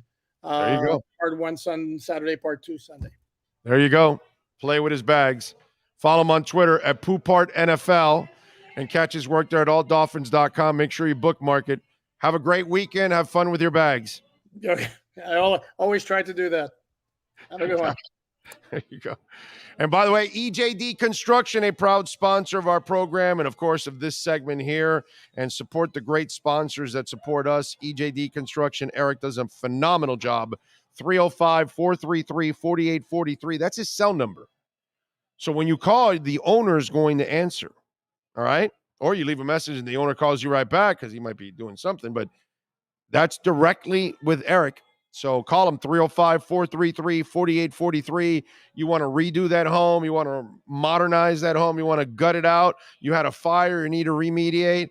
You want to build a second floor. You want to add a new room. You want to modernize the kitchen. You want to build a funky man cave with TVs everywhere coming out of the roof and the floors and all that. Man, custom home construction, they do it all.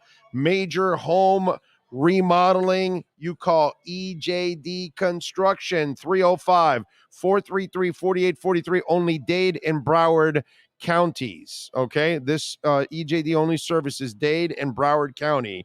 So from kitchen to bath, you name it, they do it all, folks. Shell construction in-house, that's how they keep the cost down, and that's how they save you money. 305-433-4843. You've been listening to the EJDconstruction.com Miami Dolphins Report with Sports Illustrated's Alan Poupart. For additions, home remodeling, and custom work, call Eric at 305-433-4843. EJDconstruction.com is your custom home builder and general contractor you can trust. 305-433-4843. All right. How's that apple water start? That tastes good? Interesting. Water with a little apple flavor. Okay. I like it. Big O show, my brother. I think it's fair to say at this point in time, with Vic Fangio manning the defense, we will get our middle linebacker, Tremaine Edmonds. Seems even possible, or Quan Alexander. We'll see. We'll see. We'll see what happens. What about an efficiency at Big O show? Need to make some extra money. LOL. An efficiency at Big O show. Okay. What does it mean? EJD building and efficiency. Oh, yes. Okay. I like it. You might be building us a bigger set. Nelson says, yeah, Munchak, Jesus Christ himself, couldn't make Austin Jackson and Liam Eichenberg better blockers. Yeah, he could. Maybe. I felt bad for Austin Jackson. Did not see it from Liam Eichenberg, no matter what they tell me in the building. But Austin Jackson, I was seeing it for myself in training camp and preseason. Okay? I was watching. Was he perfect? No, he was still giving up some plays, but he was playing way more consistent.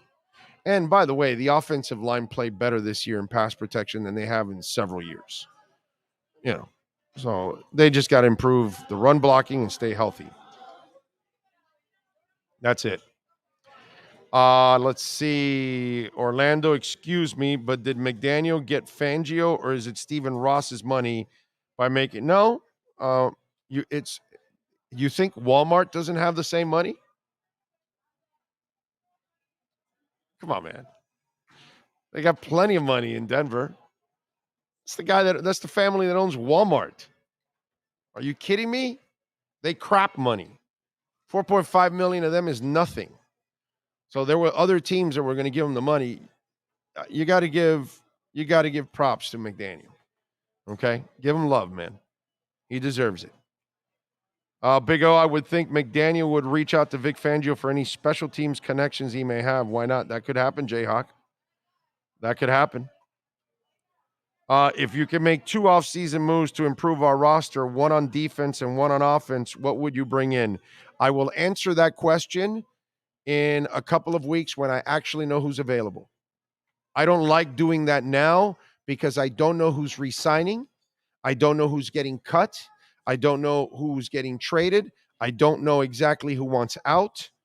And so even the Tremaine Edmonds, like you brought up, we're not sure yet that he's gone, right? Buffalo's, some contracts kick in like Josh Allen's. They've got to sign some people. I think Buffalo's going to be even weaker next year because they lose people. But I don't know exactly who they're going to lose and who they're going to accommodate. So I got to wait to see what happens because I start telling you names now and then they get re-signed. You know what I mean? And then it's bullcrap or they get tagged or something. And I hate that. So I don't like getting into the hypotheticals when I truly don't know who's available in free agency and who isn't, because at this point, we don't know who's available and who's not. We can guess, but I don't like playing that game. It's a waste of time. By the way, defeated Vatek on Tuesday, 92-83. Saturday, they are taking on Clemson, 20th team in the country. Miami's 23 at Little John Coliseum at 3:00. UAB beat FAU yesterday, 86-77, only their second loss of the season. For FAU's had a great year. They're number 19 in the country. They're at Charlotte on Saturday at 4:00. So that's some of the stuff going on locally here. Did you see the whole Tony Romo story now? So CBS had an intervention, according to Marchand from, New York Daily News, New York Post, or whatever. He's the media guy. So Marchand wrote that they had an intervention trying to, get to Tony because he was getting really bad, and he's bad now. And so apparently it didn't work, and he continued to suck this year. Excuse me. And it's amazing to me that this guy came out like gangbusters that first year because he was fresh out of the league, fresh in knowing the coaches and what they do and the schemes and the players. But it only took a couple of years of change, and it shows you how much change there is in the NFL, that he could no longer provide the same kind of insight. And I think that Tony Romo can't win either way, because people used to hate when he would tell you what was going to happen. To me, I loved it that he actually knew exactly that's what an analyst is supposed to do. Oh, I think this is what's going to. Now he can't do that anymore. Shows you how much a league changes in a very short time. And so now the part was they don't think he works hard enough. They think he has Kyler Murray type of work ethic. And so he doesn't really study up and is not prepared. And that's what ended up happening this season. And a lot of people have been really disappointed with Tony Romo. And I got to say something. He's consistent as hell, because he was a choker as a football player, and he is choking right now as a broadcaster. And they signed that fool to a 10-year, $180 million deal. That's a lot of money to pay that dude to watch him choke on the air. Wow. And you're a quarterback. You're a smart guy. You know offenses. Why don't you study? Why aren't you prepared? I do this show every day, and I'm prepared, man. I'm prepared. You can ask me about practically anything at times, and I'll, remember stuff, and I'll come up with stuff, and you'll mention this. Oh, I had that story here. And that's because I'm usually pretty prepared for this show. I take hours to prepare for this show. The day before, the morning before, I'm constantly preparing. When I get off the air, I start preparing for tomorrow. In this case, would be Monday. So I'll be putting stories aside, things that I find, notes, this, that. And then by the time I get to Monday, and then I add a couple more hours of prep. That's how you're supposed to do it. It's the only way I know. I mean, I had a program director that, I'm not lying to you, I had a program director that laughed at me because I took notes. He goes, why don't you just ad lib and just, read off the paper and this, that. And I go, no, dude, it's not my style. I want to prepare. I want to find stats. I want to find, interesting points, things like yesterday when I talked about having Fangio and McMichael, that should help you bring that special teams coach. Things like that. I try to come up with stuff that you don't think about because I want to make you think. I want to piss you off. I want to make you laugh. I'm going to stir some kind of emotion out of you for something. You know what I mean? I'm not trying to bait you because that's not what I do. I'm talking about things, and so that's why, to me, the Tony Romo story is just hilarious. You're getting paid all that money and you're not putting in the work? That's disgusting. What do you think? You're above it, dude? You work 20 weeks out of the year and you're above it? That to me that's bad, man. That's a bad look. But hey, he's choking on every level, so he's consistent. What you got going? Eric, bed and bow. There is football this weekend. There's flag football, buddy. Yeah, that's right. And catching water balloons. Did you see that shit? They're playing dodgeball. Yeah. They're the balloons, catching the water balloons. It's like apparently Chubb was really good at it. did good too. Yeah. You saw the jacket that Jimmy Butler wore the other day? That was awesome. Last night. He wore it last night. Was it last night? I felt like it was like the last game before, but you know how much that thing is? It just that jacket is probably $400. How much? It's all leather. $798. Wow. I love the jacket. I would wear that jacket so proudly. Oh no, they ruined it. It's got the new logo on it. Oh, that's the okay. Then maybe that's not the one that. That's not the one. No. Is that the new logo? He had the. That's not the one. He had the 72. Yeah. It's 72 on it because I hit the wrong thing. Yeah. Let me go back. Tell me how much the 72 one is. Anybody want to give me that 72 jacket as a gift? You'll have a friend for life. Double XL, by the way. Huh? I don't know. Well, no, you can't. Yeah, if it's got a new logo, I don't want it. We have to tear out the new logo and put the old logo. No, but I think the other one, the one he had, was all old logo because it was a 72. Yeah, I'm pretty sure of that. But that thing is badass. I thought 400, which is still a lot. Pat in Asheville says, I'm a masturbator. Oh, no, I'm sorry. You said you're a master debater. Been preparing for this role since my early teens. Got to work at it every day. There you go. That's it. And Tony Romo does a pretty good job on TV. I had no idea he was not preparing to go live with the great Jim Nantz. Well, that's why he's been terrible this year, because he's not prepared. Yeah. Finn's in the house says that wasn't the OVO jacket. Let's see. I'd cut all the linebackers, Baker, Eguavon, Riley, Landon Roberts, all of them dollar store linebackers. I'd keep Duke Riley as a special teams backup linebacker. Not a starter, but I'd keep Duke Riley as one of those guys. The problem with Duke is when you put him at a starter, because that's not who he is. That's all. As a school child, Brian says, I used to really enjoy the Pro Bowl when it was played in Honolulu. Now it just sucks. But they used to actually try back in those days. Now they're not trying anymore.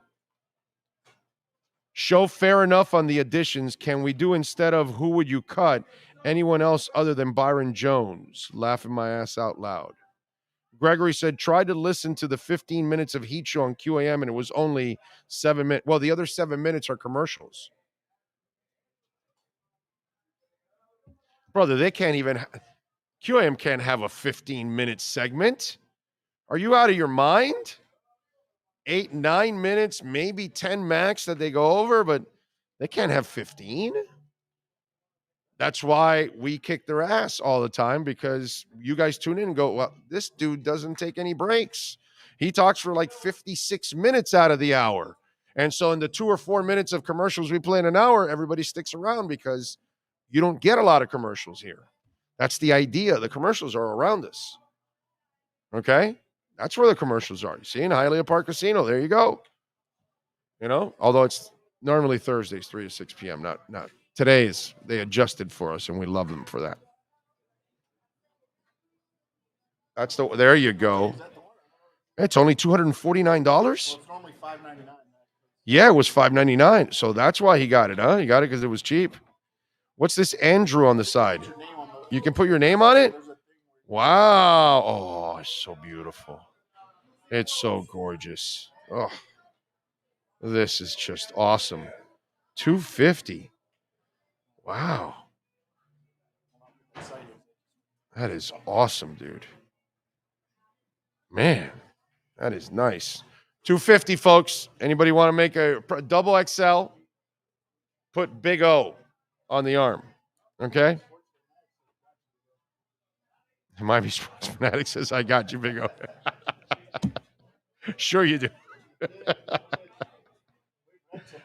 Remember, you can make a Cash App donation of $250 to Cash App or Venmo at Cash Big O Show. This is exactly what I'm going to do with that money. I'll pay the shipping. Okay, I'll pay the shipping. Somebody's purchasing the jacket for me. I'll pay the shipping, dude. Let me check here on Cash App or Venmo if we got any donations there. No, we don't. How are we doing in Bitcoin? 23.4, and by the end of tonight, we'll see who was right on the poll. 25, 24, 23, or under 22. The under 22, you're going to lose. But the other ones, it's going to be interesting. I think we might pump to 25 over the weekend. That's just me, because weekends sometimes get in bull runs. Weekends for crypto, because remember, the crypto market, that's also the other thing I love about the crypto market. There is no time to sleep. It's 24/7. It's always there for you, man. I love that. I think that's fantastic. Sometimes in stocks, they have the early stocks and all that, and you're losing money before you even can go sell it.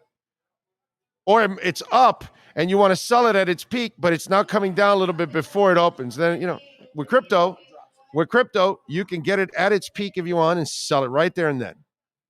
Or buy it at its low right there and then. At any time, day or night, weekends, holidays, you name it, crypto is always there. I freaking love that. Tony Romo almost said the N-word on Sunday. Did you see it, Big O? I saw it. I don't think that was the case. So I didn't make a big deal of it. You know what I mean? And by the way, almost doesn't count. It only counts in hand grenades and horseshoes. So until you know what actually somebody said, then you can't go penalizing somebody or criticizing somebody for something they actually never did. Okay? So I'm not sure if he was going to say it or not. I'm not going to assume that he was going to say it. He doesn't seem like the kind of guy that would be saying that. Tony Romo doesn't look like a confrontational person whatsoever. Can I just say that already? You know what I'm saying? He's not the guy I want next to me in an alley. You see what I'm trying to get at here? Don't think there's much of a tough guy in there. That's just me. That's kind of what I read when I see the guy. I don't see any street in that guy. You know what I'm saying? So I don't think so. I don't think he's like that. What does the jacket look like? Here you go. You haven't seen Jimmy Butler? There you go. Jimmy Butler was wearing it. All you got to do is go on social media. Dolphins vintage jacket, but it has to be the 72 with Jimmy Butler. That's the one you should get, not the other one with the new logo. Ugh. And if you're getting it for me, double XL and big O, okay? If you're getting it for me, that would be very nice. That would be very nice. Big O doesn't take breaks because he also does the ads. Exactly. Yeah, no, but I don't do 8 minutes of ads. I don't do 30 minutes in an hour, Karen. That's what they do on radio. They do 25, 30 minutes of commercials and traffic and headlines and all that garbage. And they do very little talk in an hour, where I do a crap ton of talk in an hour. That's the difference. We get to talk about a lot of things, and we put a lot of content out there. Something that, listen, You also have to work at it. You have a lot of Tony Romos on radio that they just get there and they just turn on the mic and just do anything because there's no rhyme or reason to what they're doing. So they're not prepared. You know what I'm saying? They're not thinking, okay, I'm going to talk about this subject, and this is kind of interesting. And let me take this angle. Did anybody look at this? And that, that's what we actually do. That's what I was brought up to do. Okay. And so I'm more old school in that sense. And I'm glad that a lot of you enjoy it because the numbers are there. And please smash the hell out of the like button. We need it. Double XL, yes, Miami Sports Fanatic, yes. Double XL. Thank you. Let's see. Jones was able to secure his base salary of $14 million for the season, even with his injury. Do you think Greer would be more cautious with signing a top-tier agent, the top-tier free agent? No, because Tyreek Hill is successful. And Teron Armstead, he still played most of the games, and and he sucked it up and played the playoff game. And, he stayed on the field. So Connor Williams was a successful free agent pick. Not every pick is bad. And that's where Rosendo, you can't allow that to cloud your judgment. You know what I'm saying? Jeff Wilson trade was good. The Raheem Mostert free agent signing was good. They may not be as big money as those other ones, but the other ones I talked about were big money and they worked out. Cedric Wilson, I think, would have worked out. But then you got Tyreek Hill, and then that put him on the back burner. I hope they move that kid. I hope Cedric goes to play somewhere else where they actually want to use him. I can't believe that jacket's only $250. I don't think that's expensive. For a leather jacket like that? Yeah, it's normally $600. I told you $400 because I thought it would be a pretty damn expensive jacket, man. That's pretty good, man. Maybe that's why. Jimmy saw it was on sale, and he got it. Jimmy wore it, and then we saw a bunch of them. Yeah, that's true. That's true, because Jimmy did give them all kinds of, and all of us Dolphin fans, my God, we immediately did you see that jacket? Like when I saw a jacket last night, I was like, oh my God, that jacket is awesome. It's like I wouldn't wear that jacket all over the place because I'd only take that jacket out to special occasions to show it off. You know what I mean? That wouldn't be like a jacket that I'm wearing every day. No way. You have to that thing needs to be cherished and honored, bro. That thing is beautiful, man. It was awesome. Awesome. Good for him. I love when he did that. Money, smarts, and looks. Who's got that? Money, smarts, or looks? Smarts. Always. Always. You can overcome your looks. I've seen a lot of ugly guys with beautiful women. Money, if you're smart enough, you can produce it. Right? I mean, it is what it is. That's the way it goes. Hey, listen, I don't have money and I don't have looks, but I'm smart enough to be able to do this on a successful level. So that's that kind of, so I'm going to take smarts. Smarts gets you out of everything, bro. Smarts sets you up with everything. Would it be nice if O had a hot weather girl on the show talking about weather and traffic? No, not really, because we have people watching all over the state of Florida, all over the country, different parts of the world. It wouldn't be interesting to a lot of people that are watching. I get it, the whole babe thing. I get it. That's why Lauren Boebert ends up, being elected, because she's a former sex worker and, she's half decent looking. So guys are idiots. They don't think with this here. And so they vote for Lauren Boebert. And then you see the fool in Congress. You know what I'm saying? That happened in France. Former porn star ran for government and she won. Yeah. And she won. Why? Because we know all the politicians suck anyway. So, hey, I might as well vote for a hot one at least. And, that's guys are dogs, and that's kind of the whole thing. You know what I'm saying? And really, when you see a fine weather woman, are you really paying attention to what she's saying about the weather? Right? You're just going, honey, can you turn sideways so I can see your booty? That's all you're doing. That's what every one of you are doing out there. Don't lie. I busted you, Rosendo. So you would want us to have a weather girl, and you want her standing sideways so you can see the curvature in the front and the curvature in the back. I got you, Rosendo. Busted. Big O, thank God Tua cleared protocol just in case he has to relieve Hurts at halftime. Hey, do you make anything of Tua leaving Steinberg?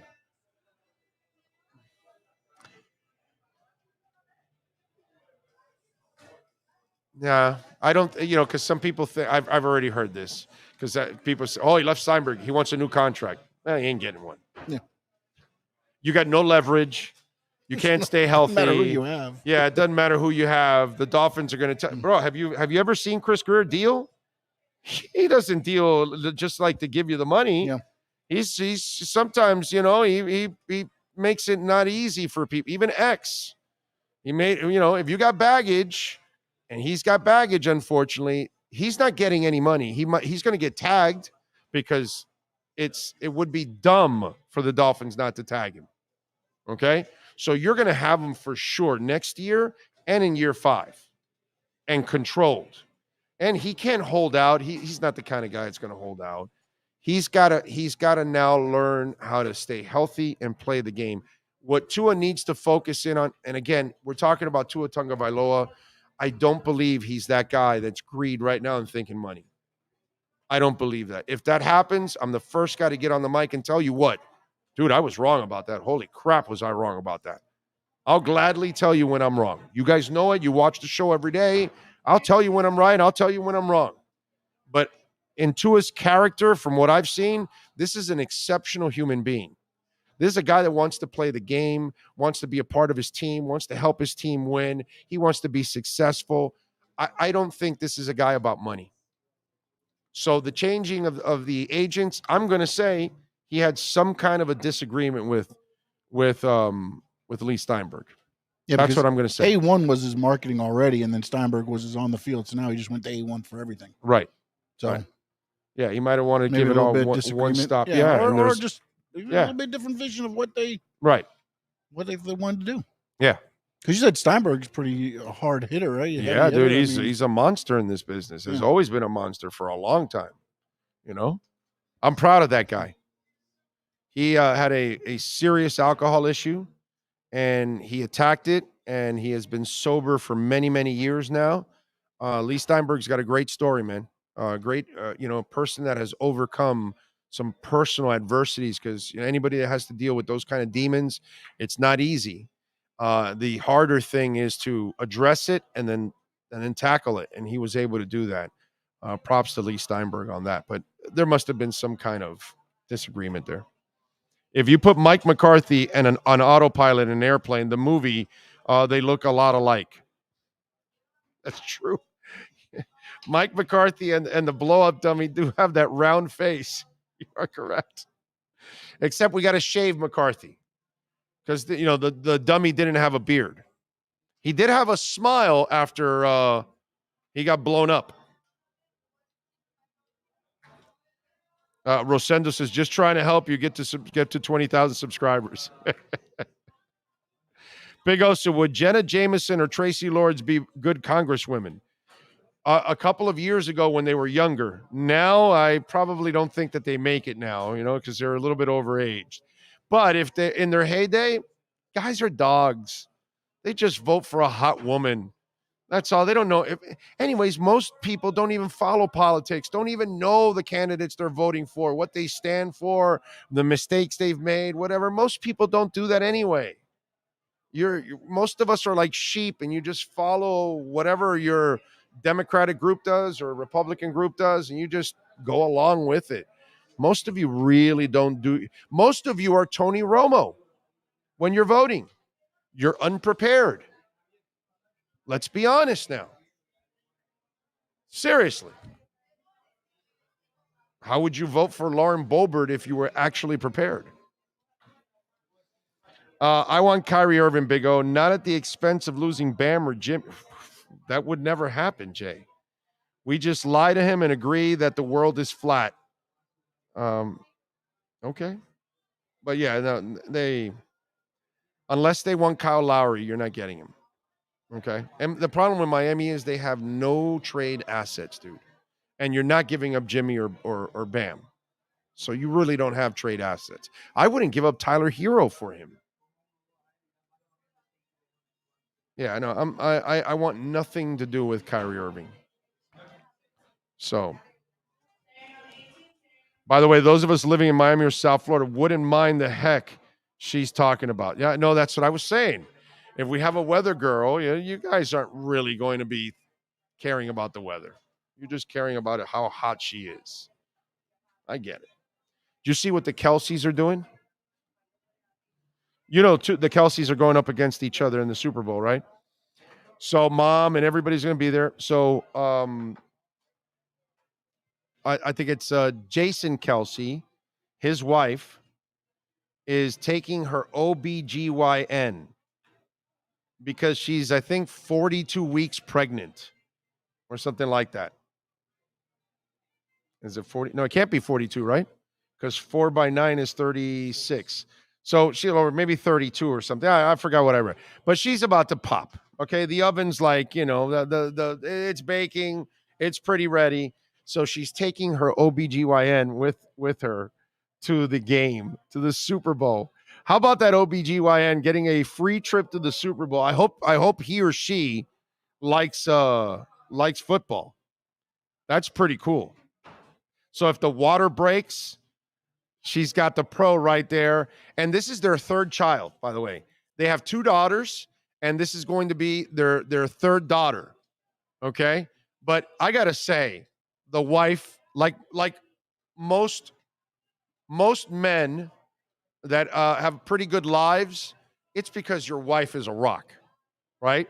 And that's a rock if I've ever met one right there. I mean, I have one here too in my wife, but that woman has got 2 kids. She understands her man's business. So the man understands what she's going through, and he accommodates with the OBGYN and everything. I love that, dude. I love that. I think it's one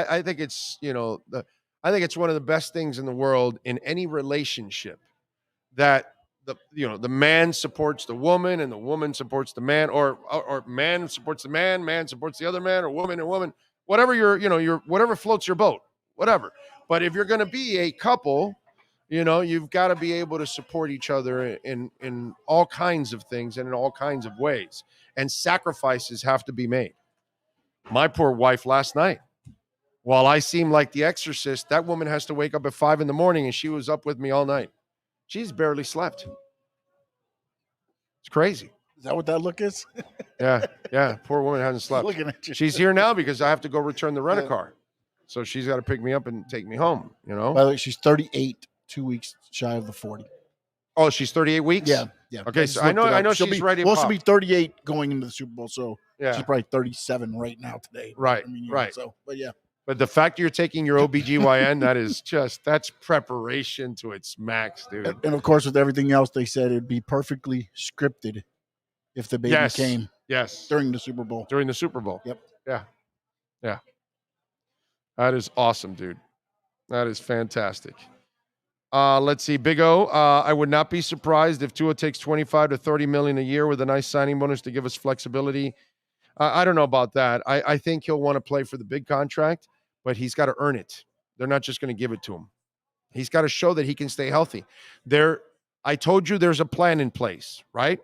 Okay? Nobody's told you about this. All they've said is, I told you they're moving forward with Tua, and what did I tell you? There's a plan in place.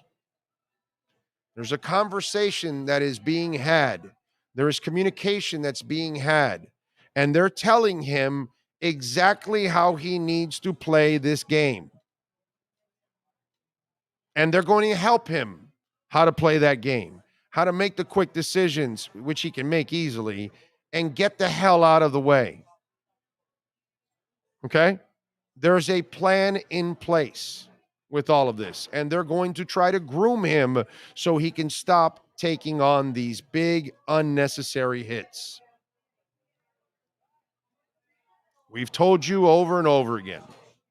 Pay attention. Okay? All right.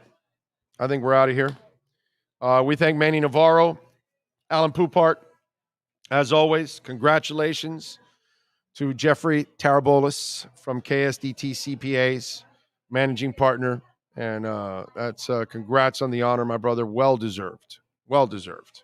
And also congrats on the favorite podcast. And that's right. That's right.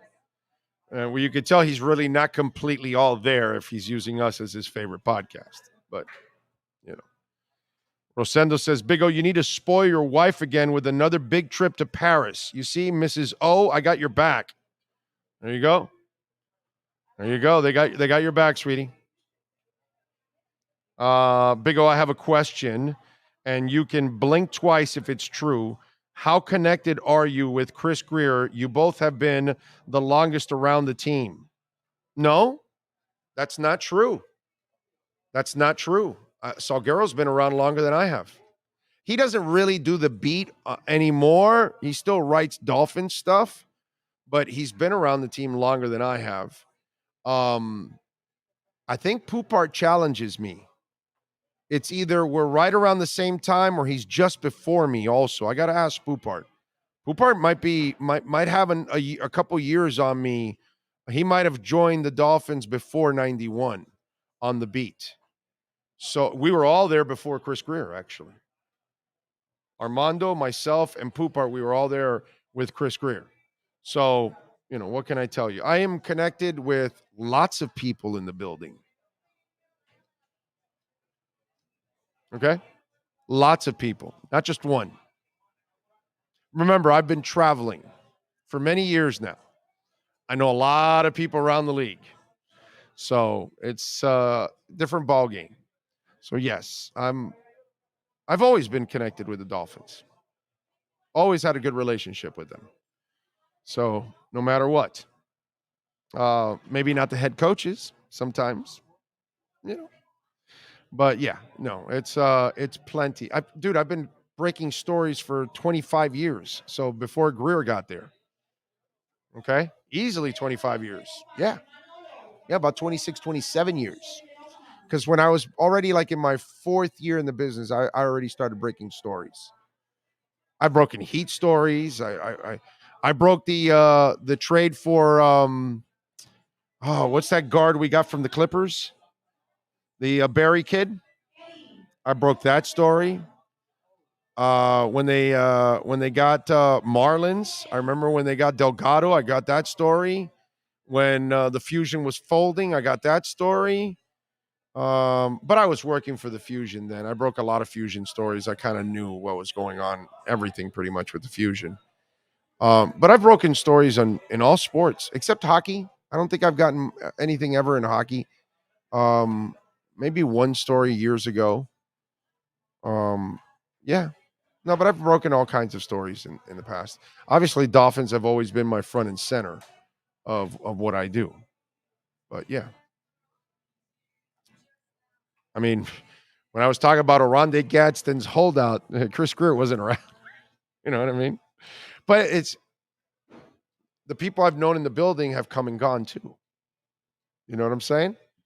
So some new ones arrive, some old ones arrive, some fresh faces arrive that I get to know, and you know, whatever, you know, those kind of things. Why do you think I travel?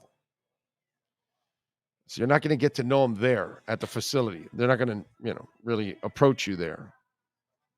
Big O, who do you think is tradable on the Dolphins? Looks like they need more draft picks. Maybe Cedric. You might be able to get some kind of late round pick for Cedric. Somebody will need a receiver.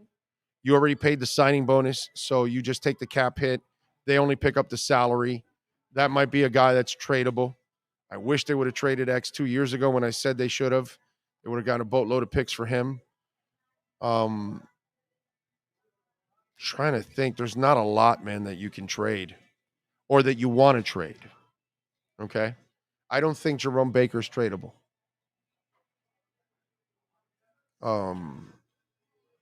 But then again, I didn't think Devontae Parker was tradable.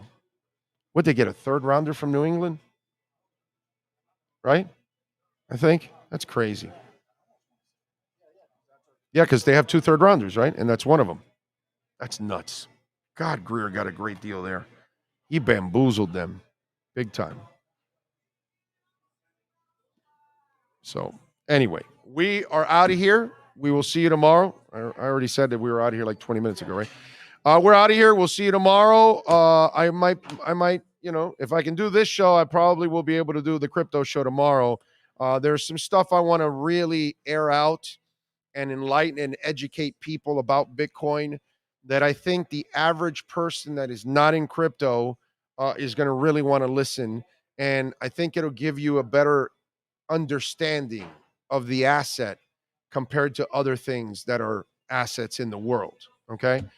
So it'll be a really good show. I appreciate all of you that already downloaded the first episode. If you didn't, you should listen to it. I kind of went with the introductory stuff, and I'm going to do a lot of that stuff early on because a lot of you don't know much about crypto and you want to learn. And so please join us on the chat board if you got questions, all that kind of good stuff. Remember, you can always make a donation through Cash App or Venmo at Cash Big O Show. As always, we will see you Saturday. Same time, same place, same bat channel. Have a good one.